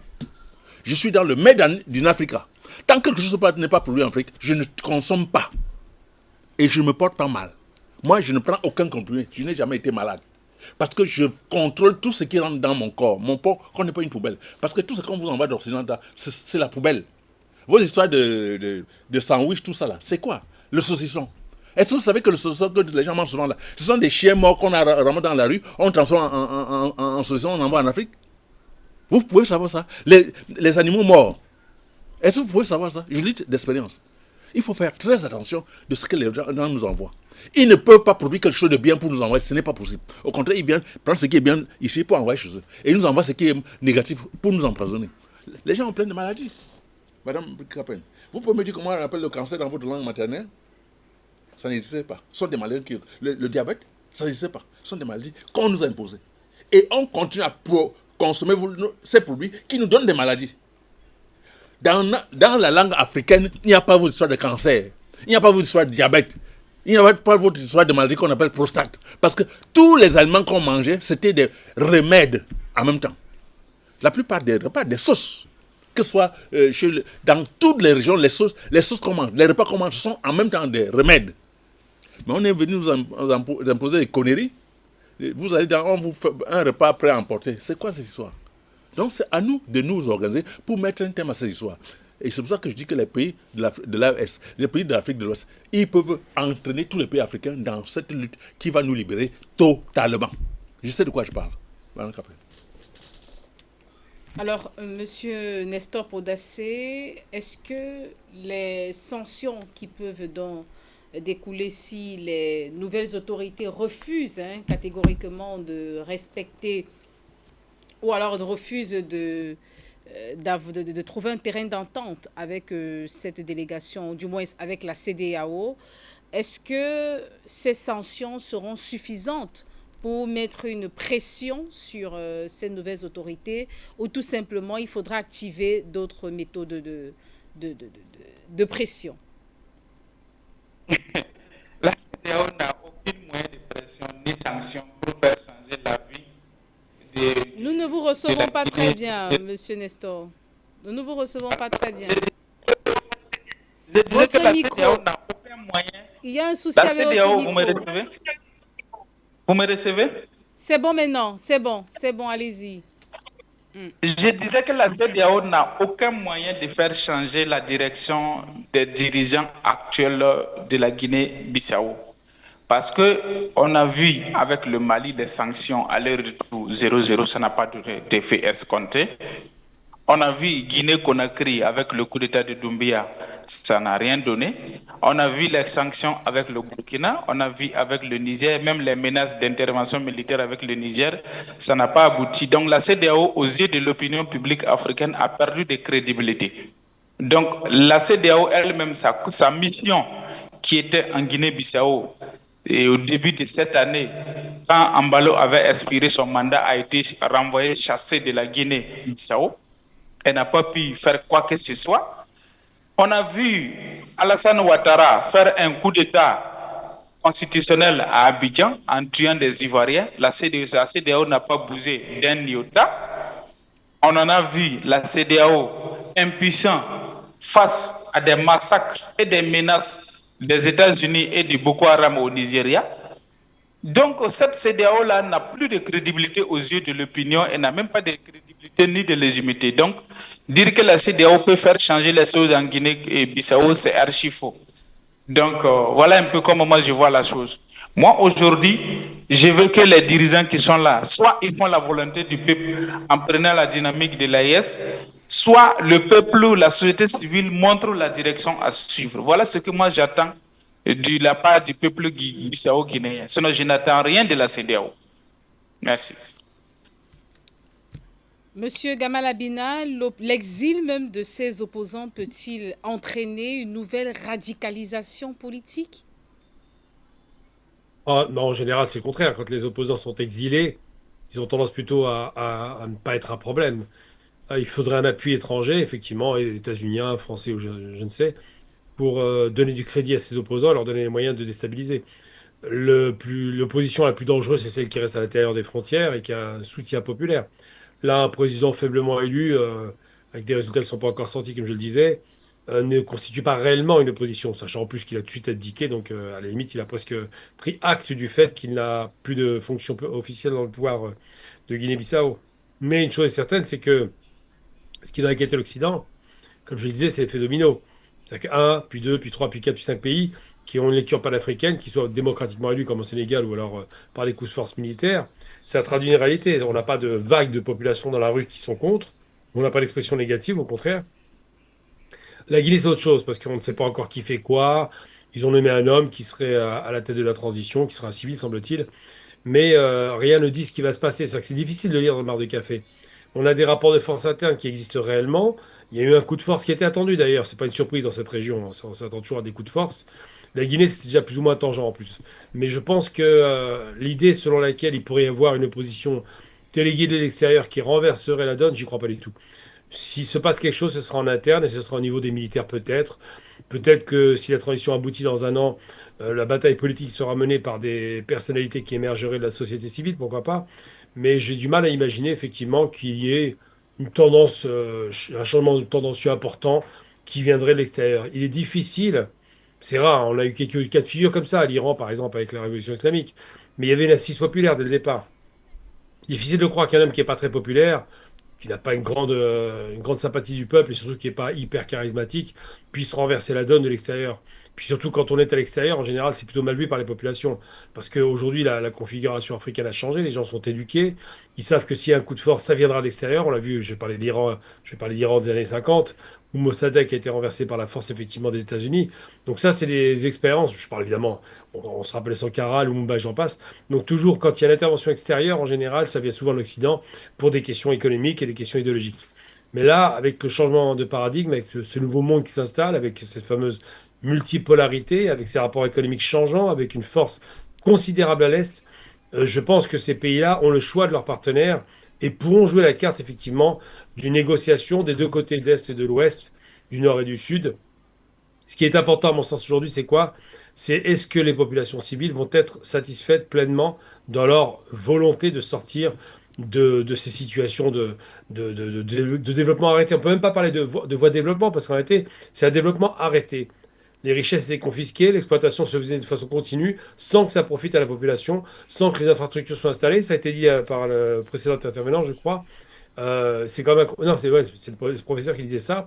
C'est quand même incroyable de penser que la France a plus de 50 stations pour faire de l'essence, hein, simplement, hein, pour faire de la raffinerie, et qu'elle a je ne sais combien de centrales nucléaires, je crois une vingtaine, et que le Niger, qui était le pays qui produisait la source principale pour ces centrales, l'uranium, qui d'ailleurs vient de signer un contrat record avec un pays qui n'est pas la France pour le coup, eh bien le Niger n'avait pas une seule possibilité, même une centrale thermique, une centrale bon, nucléaire, on n'en parle même pas, mais très peu d'énergie électrique produite à partir des centrales nigériennes. Parce que, des Nigériens plutôt. Parce que le Niger est un pays sous-développé volontairement. C'est-à-dire que si la France s'installe dans un pays et qu'il y avait un rapport sain, non seulement elle aurait effectivement acheté les richesses du pays, il n'y a pas de problème, mais elle aurait fait des centrales nucléaires, pourquoi pas? C'était un facteur de développement et d'accélération du développement économique, elle n'a pas fait. Donc il y a vraiment un rapport malsain où les Français prennent et donnent pas. Et prennent à pas cher en plus. Qu'en plus, les prix sont faits, ils sont imposés par l'acheteur, ce qui est quand même extraordinaire. Donc c'est très inquiétant de penser que la spoliation a été organisée pendant 65 ans quasiment, pour certains pays 70 ans, et que bilan des courses, ces pays n'ont pas pu décoller. Comme je le disais tout à l'heure, la Chine, en moins de 50 ans, elle a décollé. L'Afrique est restée en arrêt de développement parce que, enfin l'Afrique, certaines Afriques, hein, pas toute l'Afrique, parce que l'objectif c'était effectivement de spolier ces pays. Donc si les dirigeants aujourd'hui sont en place et qu'une opposition téléguidée voulait les démettre de leurs fonctions, je pense là réellement, avec une conscientisation massive de la population, une éducation importante, je pense réellement qu'il est peu probable que ces agitateurs de l'extérieur puissent l'emporter. Il est certain qu'une opposition peut exister en interne, mais ce sera une opposition effectivement qui aura le courage de ses idées, qui sera sur place, qui sera certainement pas en fuite à l'étranger. Donc je suis pas inquiet là-dessus. Je pense que on l'a vu d'ailleurs, c'est légal, hein, les opposants ont été mis en prison, ils étaient toujours dans le pays, hein. Donc oui, je pense que Je pense que là, réellement, ils peuvent dormir sur deux oreilles que s'ils ont un plan sérieux à mettre en place, un plan de transition avec un développement économique, il faut le rappeler, c'est essentiel, avec une intégration régionale, c'est essentiel à la vie de ces pays, eh bien, il est possible que leur pari soit remporté et que les populations soient satisfaites. D'accord. Alors, la question également, je vous la renvoie, ainsi qu'à M. Nestor Podacé. L'exil de ses opposants politiques peut-il entraîner une nouvelle radicalisation politique? Vous savez, l'exil, ça dépend avec qui vous mettez en deal. Si ce monsieur était allé en exil, par exemple, dans les pays de l'AES, on saurait pourquoi il est là-bas. Mais aujourd'hui, personne ne peut vous dire avec exactitude qu'est-ce qu'il est en train de rechercher. Tantôt au Sénégal, tantôt en RDC, tout ça là, c'est assez flou. Mais cependant, je continue à dire que si n'importe qui vient à la tête d'un État africain pour servir, pour se mettre au service du peuple, et qu'il a se balader n'importe où, en dehors des pays occidentaux, je n'ai aucun problème. Parce que, Madame Capen, il faut savoir que quand vous prenez un noyau d'avocat, vous le semez quelque part. Si vous revenez 2 ans après, vous avez mis le noyau d'avocat, vous n'avez plus voir le noyau d'avocat. Vous allez voir les racines. Et vous allez voir au-delà de la racine un tronc et les branches, chaque branche prend sa direction. C'est dire que nous avons les mêmes origines. Et les branches là, ils produisent des avocats. Quelqu'un vient prendre l'avocat, il va, il mange, il sème. Ça, on a les mêmes origines. Donc, un Africain, il peut quitter, aller là où il veut. Mais il faut qu'il respecte les besoins du peuple. C'est tout mon problème. J'en ai rien à foutre. Ça dit que... Et quand vous prenez par exemple votre enfant, vous le donnez en formation chez votre ennemi. Vous pensez que quand l'enfant va revenir chez vous, il va vous servir? Ça dépend aussi de là où nos enfants ont été formés. Ces gens qui sont à la tête des États et qui sont les généraux et tout ça là, ils ont été formés où? Avec quelle idéologie? Ils ont signé des contrats dans des sectes, tout ça là. Et quand ils arrivent à l'État, ils sont obligés de servir leur maître. Donc il est question de casser complètement ces relations que les enfants africains fréquentent en Afrique, dans les universités africaines. Et qu'on leur donne l'idéologie qui correspond à la culture africaine. Parce que quand ils vont à l'étranger, vous ne savez pas avec qui ils dealent. Et quand ils reviennent, ils ne peuvent pas se mettre à vos services. On leur a imposé des choses qu'ils ne peuvent pas se passer. Donc, il faut faire très attention à là où nos enfants vont apprendre pour venir prendre la tête des États africains. Regardez par exemple le président Sankara. Quand il se révolte comme ça, c'est un monsieur qui n'a pas fréquenté chez les Occidentaux. Et vous voyez comment il a révolutionné les pays africains. Rien que son passage a marqué tous les militaires africains. Et la plupart ont fréquenté dans des universités africaines. C'est ce qu'on demande. On a la capacité de leur éduquer. Mais quand on les envoie dans ces pays-là, on ne sait pas dans quel milieu ils rentrent. Et quand ils rentrent, vous ne savez pas avec qui ils ont signé des contrats, ils sont obligés de travailler pour leur patron. Donc c'est pour ça qu'il faut mettre un terme à cette histoire et dire en sorte que les présidents africains doivent renouveler tous les contrats léonins qu'on les a obligés à signer avant les indépendances, pendant les indépendances et remettre en cause tout ça là. Parce que rien qu'en remettant en cause, en orientant nos enfants vers l'agriculture, ils produisent, on transforme, on échange, on va mettre en place une monnaie africaine et on va mettre en place la véritable unité africaine qui ne va plus défendre de l'assistance de qui que ce soit. Ce n'est pas possible parce que, Madame Capen, chacun doit se battre pour atteindre les objectifs, car la seule chose qui tombe du ciel, c'est la pluie.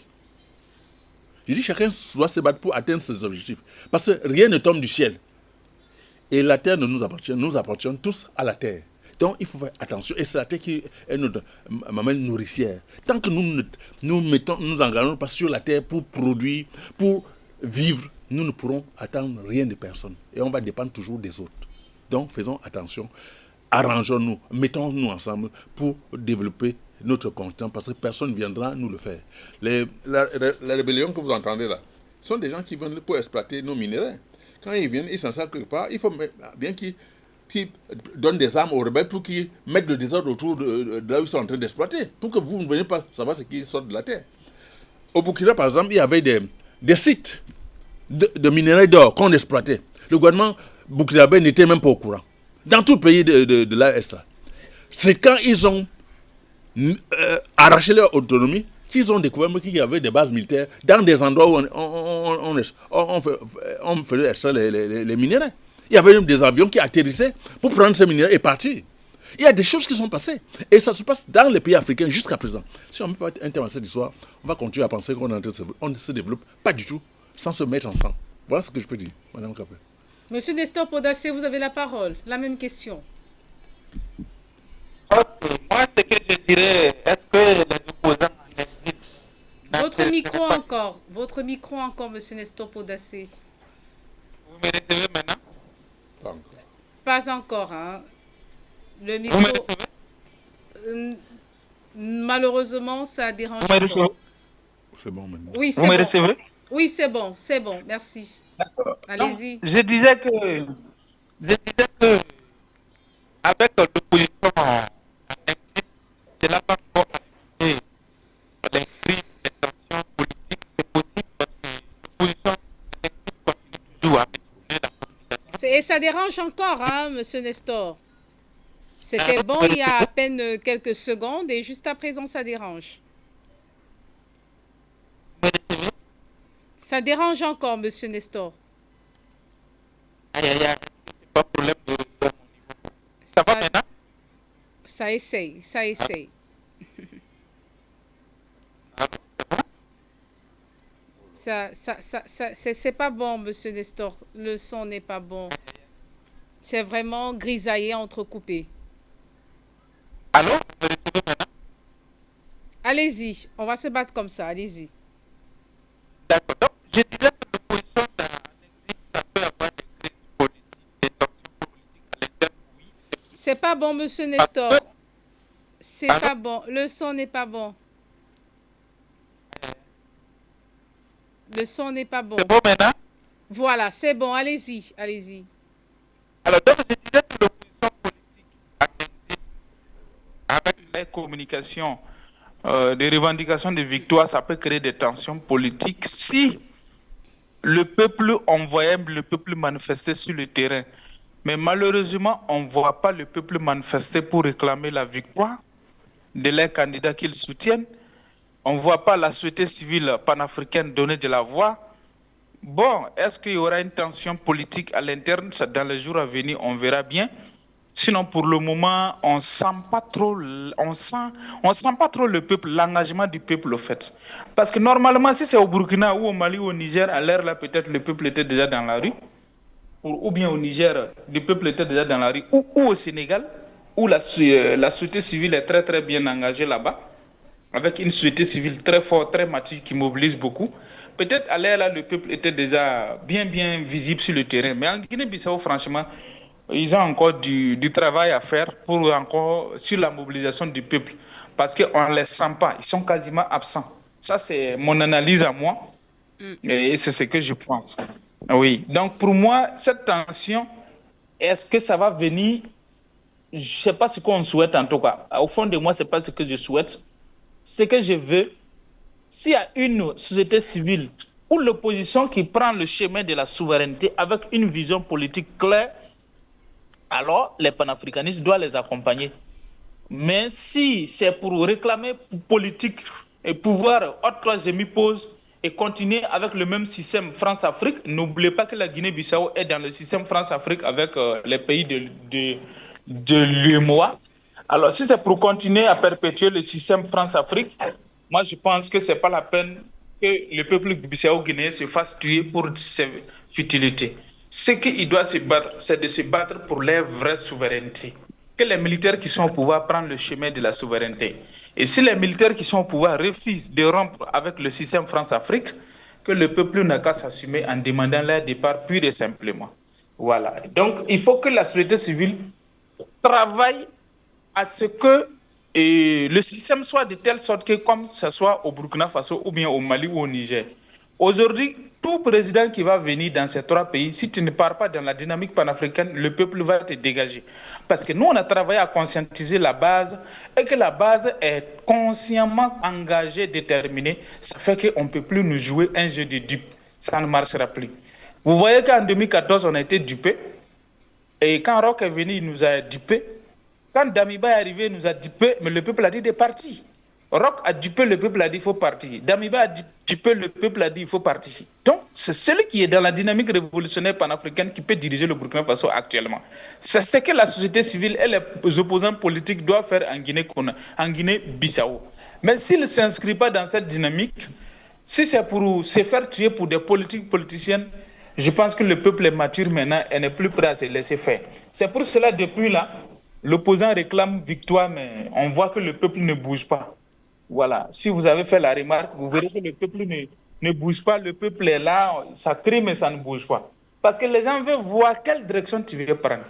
Est-ce que c'est une direction de libération du peuple africain ou bien c'est une direction de la politique politicienne? Si c'est la politique politicienne, haute pose, les gens ne s'intéressent pas trop. Aujourd'hui, les gens peuvent dire que la longévité au pouvoir n'est pas bon, mais je dirais que le Kadhafi de son vivant, son 40 ans au pouvoir, était mieux que la Libye démocratique installée aujourd'hui par l'OTAN. Nous avons vu la longévité de Poutine au pouvoir a permis à la Russie de revenir. Donc, durer au pouvoir n'est pas le problème. Mais est-ce que tu es dans la dynamique du peuple? C'est ce que nous voulons aujourd'hui à l'ère où nous sommes. Sinon, les systèmes démocratiques impérialistes imposés, nous n'en avons plus besoin. Voilà un peu ce que je peux dire par rapport au peuple bissau-guinéen. Donc, nous les aidons à vraiment emprunter le chemin de la souveraineté et mettre la pression aux militaires qui sont là d'aller dans la dynamique du peuple de l'AIS. Si ces militaires ne vont pas le faire, qu'ils dégagent tout simplement. Voilà ce que le peuple doit avoir actuellement comme langage. Merci beaucoup. Monsieur Gamalabina, quel scénario est le plus probable? Un retour à l'ordre constitutionnel, une transition militaire longue ou tout simplement une crise prolongée? Oh non, je pense pas qu'il y ait de retour à l'ordre constitutionnel, d'abord, parce que la Constitution, elle a été rédigée par des personnes qui ne sont pas intéressées. Ensuite, parce que c'est bien, Nestor Podassi vient de dire, il a rappelé que les Libyens, Kadhafi est très bien, heureux dans la jeune parce que le dirigeant libyen avait à cœur le bien-être de sa population. On a un Alors que problème. derrière, Il y a un écho, hein? Il y a un écho. ouais, j'entends l'écho. C'est bon, vous m'entendez là? Nous mieux, vous mieux recevons. Voilà, avec la carte rouge, ça pas très bon. Donc, il a rappelé effectivement que Kadhafi il était bien, 42 ans de Jamelia. C'était pas une dictature, ça, c'est même plutôt dirigiste, c'est vrai, mais avec des comités révolutionnaires, avec l'argent du pétrole qui arrivait directement dans les mains des Libyens, avec un niveau de vie très élevé. C'était littéralement un émirat en Afrique, avec moins de 5 millions d'habitants, c'est vous dire un peu le niveau. Là, quand on parlait de la Guinée-Bissau, c'est 2 150 000 habitants, donc c'est pas un grand territoire, 32 000 km², mais surtout, c'est un pays qui, malheureusement, est resté relativement peu développé à cause, effectivement, de la mainmise de l'Occident, qui est indirecte, hein, c'est un peu vicié, il passe par des sociétés grandes, il passe par des gens qui sont là, des prédateurs qui sont sortir l'argent. Et j'ai envie de faire un parallèle avec un autre pays, aujourd'hui le Mali, qui a du mal, évidemment, parce que les sanctions sont tombées en cascade, parce que le pays est impacté lourdement après le coup de force, parce qu'il y a malheureusement des éléments destructeurs à l'intérieur du pays, des terroristes qui mettent la pagaille, parce que ça coûte beaucoup d'argent. Mais il faut rappeler quand même que le Mali, c'est 65 000 tonnes d'or par an. 65 000 tonnes d'or, c'est monumental. Et quand on voit un chiffre faramineux pareil, troisième exportateur africain, alors que le pays vit dans la misère, il y a un problème. Et je parle que de l'or, ça c'est rien. En sous-sol, il y a des réserves de pétrole, de gaz, on le sait, de manganèse, d'uranium, j'en passe les meilleurs. C'est un pays immensément riche en potentialité et très pauvre dans les faits parce que la pauvreté a été planifiée et organisée. On ne peut pas prendre le risque, et c'est l'Occident qui fonctionne, de faire de pays qui sont des consommateurs naturels du point de vue occidental, des pays qui deviennent des producteurs et des, sans doute, concurrents. Donc c'est la raison pour laquelle, effectivement, le Mali a subi durablement un sous-développement, comme tous les pays de l'AES. C'est la raison pour laquelle ces pays sont en difficulté, et c'est la raison pour laquelle, d'ailleurs, les militaires prennent le pouvoir. Ils ne prennent pas le pouvoir pour le plaisir de le prendre. En vérité, un militaire, s'il est bien payé et si le pays se développe, ben, il reste dans ses casernes, comme je le disais. Ils le prennent parce qu'ils voient qu'il y a une gabegie. Ça a été dit un instant par Nestor, effectivement. Quand on pense qu'il y a des pays qui voient leur richesse extraite avec des bases militaires pour sécuriser l'extraction, donc ça veut dire spoliation des richesses du pays au profit de l'exploitant. Ça rappelle beaucoup ce qu'on appelait à l'époque, en Amérique du Sud, les républiques bananières, qui étaient dirigées par des exploitants agricoles, pour le coup, américains, qui plaçaient un dictateur au pouvoir et qui exploitaient le territoire sur le dos des paysans de la région. Et bien là, c'est pareil pour l'Afrique, effectivement. Alors, on n'appelle pas ça des républiques bananières. Il y a d'autres, pour les appeler les républiques orifères, par exemple, pour certains pays qui font de l'or, comme le Mali. Eh bien, ces pays sont très riches et ont des productions extraordinaires, mais ça garantit tout juste le fonctionnement de l'État. Or, c'est pas normal. Comment on peut accepter qu'un pays aussi riche soient aussi pauvres dans les faits? Eh bien simplement parce que effectivement le système d'exploitation de l'homme par l'homme, en l'occurrence de l'homme capitaliste occidental blanc face à l'Africain qui est exploité, eh bien c'est de se dire qu'on va continuer de façon indirecte et de façon très vicieuse non seulement le néocolonialisme économique, mais surtout l'exploitation des hommes par l'esclavage direct. C'est quasiment de l'esclavage. Quand vous payez quelqu'un au lance-pierre alors que celui-ci vous donne des richesses monumentales qui valent 1000 fois ce qui est payé, il y a un problème. Donc c'est vrai que là, bah, la Guinée-Bissau, qui suit, mais il y a d'autres pays qui vont suivre, il faut être très clair, hein. D'autres pays vont suivre ce modèle. S'ils réussissent leur coup de force militaire, s'ils réussissent à faire en sorte que ça fonctionne, croyez-moi, la plupart des pays de la région vont s'inquiéter sérieusement de leur position. Et ce sera ce qui n'est pas avec nous et contre nous. Et donc là, en l'occurrence, la CEDEAO a montré, elle a résisté, c'est la résilience pendant 5 6 ans, elle a montré qu'elle était capable de résister aux pressions internationales, aux pressions régionales, aux pressions de la CEDEAO, aux pressions de la France, hein, pas l'oublier, des États-Unis qui sont toujours un peu liés. Mais aujourd'hui, ces pays-là commencent à se réveiller. Il y a un éveil africain qui est intéressant à observer. Franchement, je l'appelle de mes voeux que le pari soit gagnant. Parce que si le pari est gagnant, d'abord, c'est la sécurité qui va revenir. Et surtout, c'est le bien-être des populations. Et je parle de sécurité à la fois, évidemment. Sécurité militaire, ça va de soi. Mais sécurité économique. Il faut que ces pays puissent manger de leur propre richesse, qu'ils puissent se nourrir de leur propre richesse, qu'ils puissent se nourrir de leur propre production industrielle, qu'ils puissent avoir des capacités à faire en sorte que leur population ait une dignité et la capacité de pouvoir enfin regarder les gens dans les yeux sans avoir un ventre qui crie famine. Eh bien ça, c'est quelque chose qui me paraît essentiel et ces pays montrent une voie. Alors c'est un modèle, c'est peut-être une chance et moi je me réfère toujours à ce grand Thomas Sankara que j'appréciais vraiment, hein, qui était d'ailleurs un proche de Kadhafi, il faut le rappeler, hein. Eh bien Sankara disait quoi? Il disait qu'il fallait produire africain, consommer africain et être fier d'être africain. Il avait raison. Et ce qu'il a mis en place, c'est qu'avec un pays très pauvre, hein, le Burkina Faso, le pays des hommes intègres, il a mis en place un système d'économie interne où il a montré l'exemple en s'habillant avec des tenues traditionnelles du pays, donc des tenues du pays, hein, même pas traditionnelles, des vraies tenues du pays. Et ça a été une vraie réussite. Et après, quand Blaise Compaoré, dirigé par l'Occident, va lui faire un coup d'État et l'assassiner, eh bien ce Blaise Compaoré, qui est condamné maintenant, exécutera comme un vil esclave, enfin un esclave d'intérieur et pas des champs, hein, comme disait Malcolm X, va exécuter les villes tâches occidentales au profit de l'Occident. Bilan des courses, il y a eu un coup de force à nouveau, et c'est vrai que cette figure de Sankara, elle revient à nouveau. C'est des figures d'hommes intègres qui ont voulu faire de leur pays des pays développés. Et moi, je pense qu'aujourd'hui, effectivement, l'espoir renaît, parce que le monde s'est fracturé, peut-être pour le mieux de l'Afrique, et la possibilité que ces pays reprennent enfin le chemin du développement normal qu'ils auraient dû avoir il y a longtemps, est peut-être enfin ouverte. Cette voie est peut-être ouverte. Il faut espérer effectivement que la sécurité soit garantie et surtout, surtout, qu'il n'y ait pas de trahison de certaines élites, ça arrive tout le temps malheureusement, qui vous disent un truc un jour et puis le lendemain ne tiennent pas leur parole. Donc c'est là-dessus qu'on espère beaucoup, que ces dirigeants jeunes et fougueux soient suffisamment sages pour apporter un avenir sérieux à leur pays et faire en sorte que les populations civiles qui ont trop souvent souffert des conditions de guerre ou d'économie dégradée puissent enfin avoir une vie digne qu'elles méritent. Et monsieur Simoundé, selon vous, à quoi s'attendre dans les jours à venir? Un retour à l'ordre constitutionnel, à une transition militaire d'1 an, telle qu'annoncée, ou alors une transition longue, ou tout simplement une crise prolongée? Madame Capel, pour moi, il faut écarter tous ces histoires.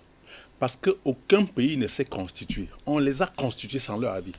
Les Africains sont les seuls au monde qu'on les rase en leur absence. Toutes les décisions qui ont été prises pour l'Afrique, ça a été contre les intérêts de l'Afrique.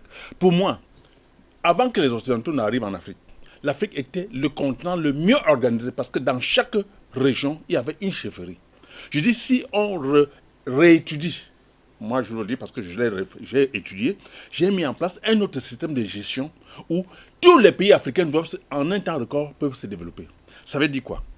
Si on réorganise nos chefferies, parce que les chefferies qui ont de très grandes superficies, on peut les classer en leur donnant des chiffres. Par exemple, premier degré, deuxième degré, et ainsi de suite. Je prends un cas. On vient par exemple au Cameroun. Les grands villages, on les met premier degré. Ils se réunissent dans une assemblée où ils prennent des décisions par rapport à leur village. Les chefs sont là, ils sont les représentants de leur village. On leur donne un nom. On prend les chefs du deuxième degré, on leur donne un nom, ainsi de suite. Les chefs de premier degré sont ceux qui sont rapprochés à la présidence. Les chefs de deuxième degré sont ceux qui sont dans les assemblées. Les chefs de troisième degré peuvent être ceux qui sont dans les municipalités. Si ceux-là se réunissent régulièrement, mettent en place un budget et qu'au cours d'une année, on fait des réunions dans chaque village, on prend des décisions sur l'évolution. On désigne des gens qui vont représenter les villages dans chaque institution. Je pense que l'Afrique va se développer. On n'aura pas besoin de vos histoires de démocratie, de députés, tout cela. On va s'organiser et développer l'Afrique en interaccord. Parce que les villages sont des voisins. Un chef qui est dans tel ou tel village, ils ont un budget. S'il n'y a pas de route qui les relie, ils se relient. Ce n'est même pas une société qui peut venir le faire. Et on peut mettre en place une structure où les villageois peuvent construire des routes entre eux sans même avoir besoin d'une société. On peut développer l'Afrique par nos moyens, par nos méthodes, sans avoir besoin des gens qui viennent nous imposer des choses qui n'ont aucun rapport avec nos réalités environnementales. Donc je dis encore une fois, l'Afrique a les moyens de s'auto-gérer sans avoir besoin des histoires de démocratie, des histoires de députés. Tout ça là, ce sont des histoires. Ce n'est pas dans notre culture. On peut revenir à notre manière. Il y avait des empires dans les pays africains. On peut les restaurer et nous réorganiser. Je prends un cas à l'Ouest. Moi, je fais dans les conférences sur la généalogie ancestrale et la spiritualité négro-africaine. Quand vous allez à l'Ouest, dans chaque chefferie, il y a une organisation telle que quand quelqu'un vient dans un quartier, avant qu'il passe la nuit, le chef du quartier est au courant, le roi du village est au courant. En interaccord, il n'y a pas de système de communication. Mais les gens sont organisés. On peut s'organiser encore en Afrique en tenant compte de tout ça et sortir de ces carcans qu'on nous a imposés depuis la nuit de temps pour nous exploiter et pour nous diviser. Parce que ce sont eux qui mettent en place cette division. Ce sont les autorités qui mettent en place cette division pour mieux nous exploiter et ils se foutent pas mal des problèmes qu'on a. Donc à nous de revoir notre système et mettre un terme à toutes ces histoires-là. Parce que vous parlez de la transition. Transition, c'est quoi? Transition, c'est quoi? Un père de famille qui gère bien ses enfants. Tous les enfants vont prier qu'il reste le plus longtemps possible. Qui va te lever pour te chasser quand tu leur donnes tout ce qu'ils veulent? Donc, chez nous, toutes ces histoires-là n'ont pas de sens. Dans les royaumes, par exemple, les rois n'avaient pas une durée déterminée. Tu restais pendant longtemps, ton pays marchait très bien, ton village marchait très bien, personne ne te chassait, parce que les notables travaillaient pour tout le village. Tout le monde travaille pour tout le village. Mais aujourd'hui, on est venu nous imposer des conneries, on dit démocratie, on vient prendre quelqu'un, on dit on va faire de lui un député. Vous fabriquez un parti. Ce monsieur ne sait même pas comment fonctionne un village. On le met là député. Tout l'argent qu'on lui donne, c'est pour aller faire ses aventures. Et vous voulez qu'on fonctionne comment dans un pays? Montrez-moi un seul député qui a déjà posé un acte sérieux, ils ne sont pas nombreux. Qui prennent de l'argent dans tous les pays africains. Parce qu'on les a conditionnés, on les a mis là pour servir l'Occident, pas pour servir leur pays. C'est autant de choses qu'il faut remettre en cause. Parce que ça ne nous sert à rien, ça ne nous rapporte rien du tout. Voilà ce que je peux dire par rapport à tout ce que vous m'avez posé comme question, Madame Carré. Monsieur Nestor Podassé, la question est également à vous adressée. Reprenez la question pour moi, s'il vous plaît. Un retour à l'ordre constitutionnel en Guinée-Bissau dans les jours, les semaines ou les mois à venir, une crise prolongée ou tout simplement une transition respectée, notamment la durée d'un an. Bon, moi, je pense que ce que la CEDEAO dit, c'est les 12 mois respectés là. Que la CEDEAO dit en tout cas. Je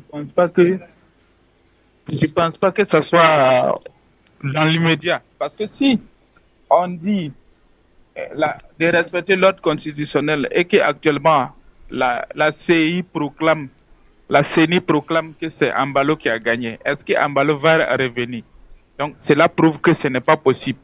Donc ce que nous pouvons dire est que peut-être ils veulent mettre pression pour que les 12 mois soient respectés. Voilà, pour que les 12 mois soient, que les militaires ont donné soient respectés. Mais en ce moment, la CEDEAO va manœuvrer pour pouvoir avoir un candidat à leur côté. Donc, c'est l'occasion pour le peuple bissau-guinéen de s'organiser, avoir un patriote à la tête d'un mouvement qu'ils vont élire en bonne et due forme pour éviter encore un autre hold-up électoral. Donc, voilà un peu ce que je pense. Voilà, donc dire que c'est dans l'immédiat, ils vont confirmer les résultats des élections qui viennent d'être pris en otage par le clan Ambalo. Je ne pense pas que c'est cela que la CEDEAO demande. Peut-être que la CEDEAO veut qu'ils n'ont qu'à respecter les 12 mois, organiser des élections. Peut-être qu'ils vont essayer de manœuvrer pour imposer les candidats, on n'en sait jamais. Peut-être c'est ce deal-là que la CEDEAO veut avec les militaires au pouvoir. Sinon, la CEDEAO elle-même sait qu'elle n'a plus de force. Elle n'est plus écoutée, elle n'a plus de crédibilité aux yeux de l'opinion africaine. parce qu'elle a perdu sa face en Guinée, et au Burkina Faso, au Mali, au Niger. Donc la CEDEAO n'a plus de force dans la sous-région ici aujourd'hui. Personne ne les respecte. Voilà, merci beaucoup. Merci, Monsieur Nestor Podassé. Nous allons refermer cette émission avec un dernier tour de table. Monsieur Gamal Abina, nous refermons dans l'émission. Guinée-Bissau, le grand flou politique. Je dirais Guinée-Bissau, le grand espoir politique. C'est-à-dire le flou, évidemment, tout est flou. Un avenir est flou pour tous les pays.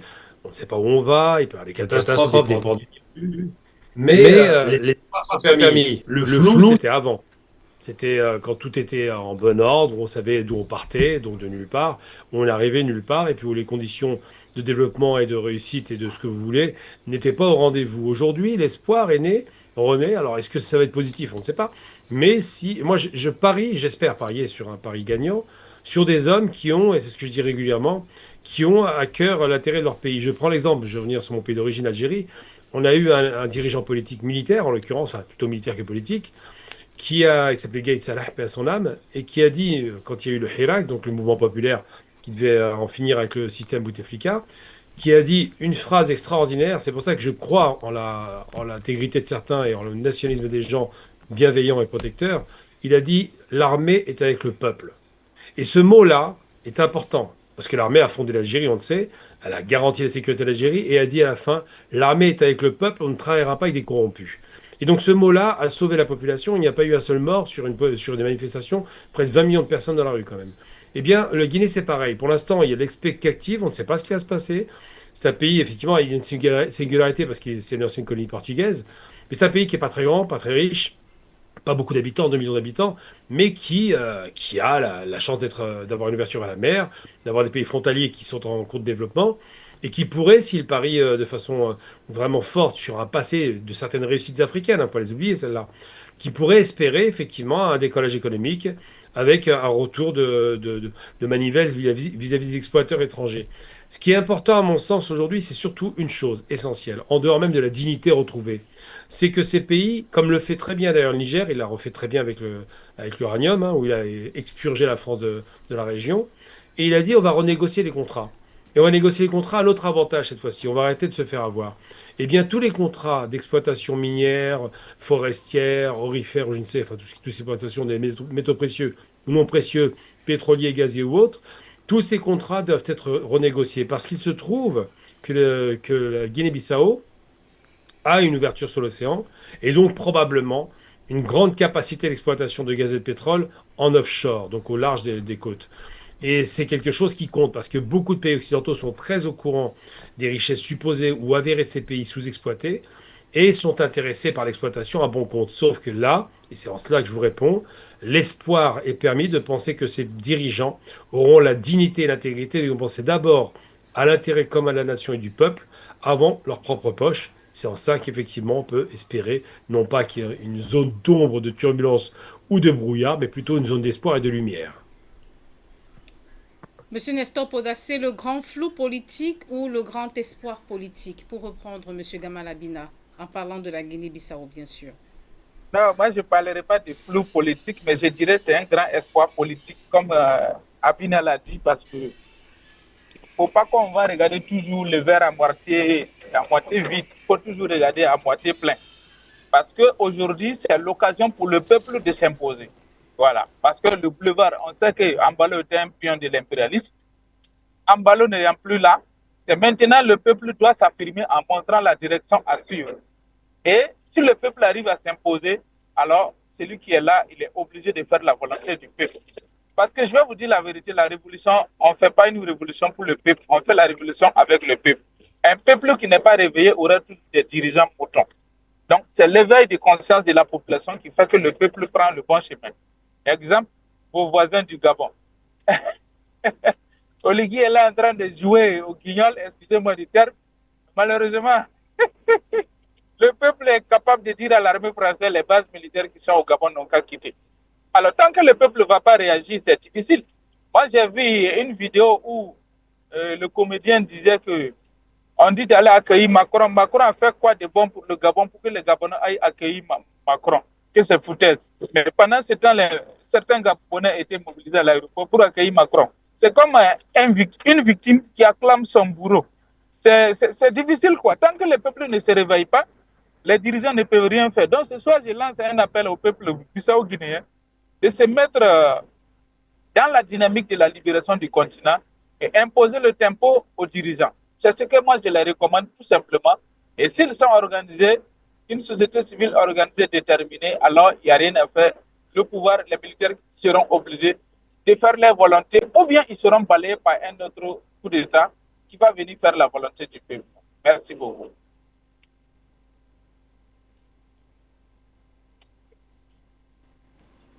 Doyen Simondé. Espoir. Moi, je crois que le peuple bissau-guinéen doit se lever comme un seul homme. Exiger que ces dirigeants aillent se mettre ensemble avec l'AES pour leur développement. Parce que ce sont eux qui ont la souveraineté. Les gens qui sont là, ils les représentent. Ils ne décident pas à leur place. C'est le peuple qui est souverain.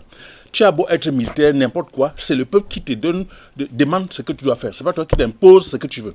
Parce que si on ne regarde pas tout dans sa même direction, on sera toujours l'esclave de tout le monde. Donc, que le peuple bissau-guinéen se lève comme ça pour exiger que les gens s'alignent sur le système de l'AES. Ainsi, tous les autres pays africains vont suivre et on va se libérer totalement de cette dépendance qui nous a tirés vers le bas pendant des décennies. Voilà ce que je peux dire, Madame Capin. Merci infiniment d'être passé sur Afrique Média. Merci, c'est moi qui vous remercie et je dis encore merci pour tout ce qu'on a fait parce qu'avec ces valeureux panélistes, on a décortiqué un peu, même si normalement on n'a pas, on n'a pas dit ce que les gens attendent peut-être, mais on a dit de peu qu'on peut savoir pour que les gens se mettent à réfléchir ensemble et qu'on regarde dans la même direction. Votre grille de lecture, tout voilà, simplement. Voilà, par exemple, oui. Et vous n'êtes pas venu les mains vides, vous êtes venu donc avec cet ouvrage de Moïse Nguongene, Les inventions des Noirs qui nous ont été cachées. Il s'agit donc d'un ouvrage qui révèle la valeur intellectuelle de l'homme noir, peut-être permettre aux téléspectateurs de bien voir. Voilà donc l'ouvrage signé Moïse Nguongene. Peut-être il sera un des invités de la télévision. Il était déjà là. D'accord. Ouais. Et je peux vous dire que c'est un livre. Oui. Quand vous lisez ce livre, Madame Capin, vous êtes à l'aise. Vous sentez que on a dévalorisé les Noirs. Ce livre vous donne de la valeur. Quand vous le lisez, vous êtes heureux. Ce livre m'a rendu heureux. J'ai compris qu'on nous a pris pour des idiots et pourtant c'est nous qui avons créé tout dans le monde entier. Le téléphone que vous avez là, ce sont les Noirs. Les voitures. Il n'y a rien qui soit fait par ces messieurs-là, par ces endocolons. C'est nous qui avons tout créé. On nous a tout caché. On a tué nos inventeurs pour imposer des choses qui n'ont jamais eu. En lisant ça, vous allez vous rendre compte qu'il y a des choses incroyables. Et je demande à tous les Africains, on devrait même adapter cette histoire-là dans les écoles pour apprendre. Parce que quand vous ne connaissez pas votre histoire, d'où vous sortez, vous ne saurez plus jamais d'où vous allez. Donc c'est un livre extrêmement important pour moi. Et que je demande à tout le monde de lire. D'accord. Peut-être également renvoyer les téléspectateurs sur le lien de l'émission qui est passé...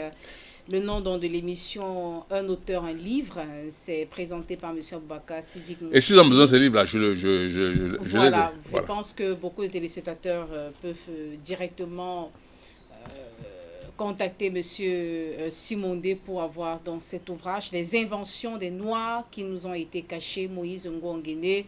C'est disponible et M. Simondé se fera un plaisir d'entrer en contact avec vous et de vous donner plus d'informations jusqu'à l'achat de cet ouvrage. Vous êtes écrivain, panafricaniste, promoteur du Made in Africa. Et défenseur de la culture africaine. Et défenseur de la culture africaine. Voilà, merci pour la précision. Tout à fait. Monsieur Nestor Podassé, merci infiniment d'être passé sur Afrique Média. Alors, malheureusement, il n'est plus des nôtres. Il est chargé de la communication et des relations avec les médias pour la Confédération des peuples de l'AES, de l'Alliance des États du Sahel.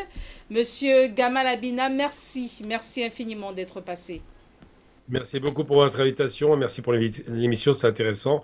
Excellente soirée à tout le monde et merci encore à la prochaine, j'espère.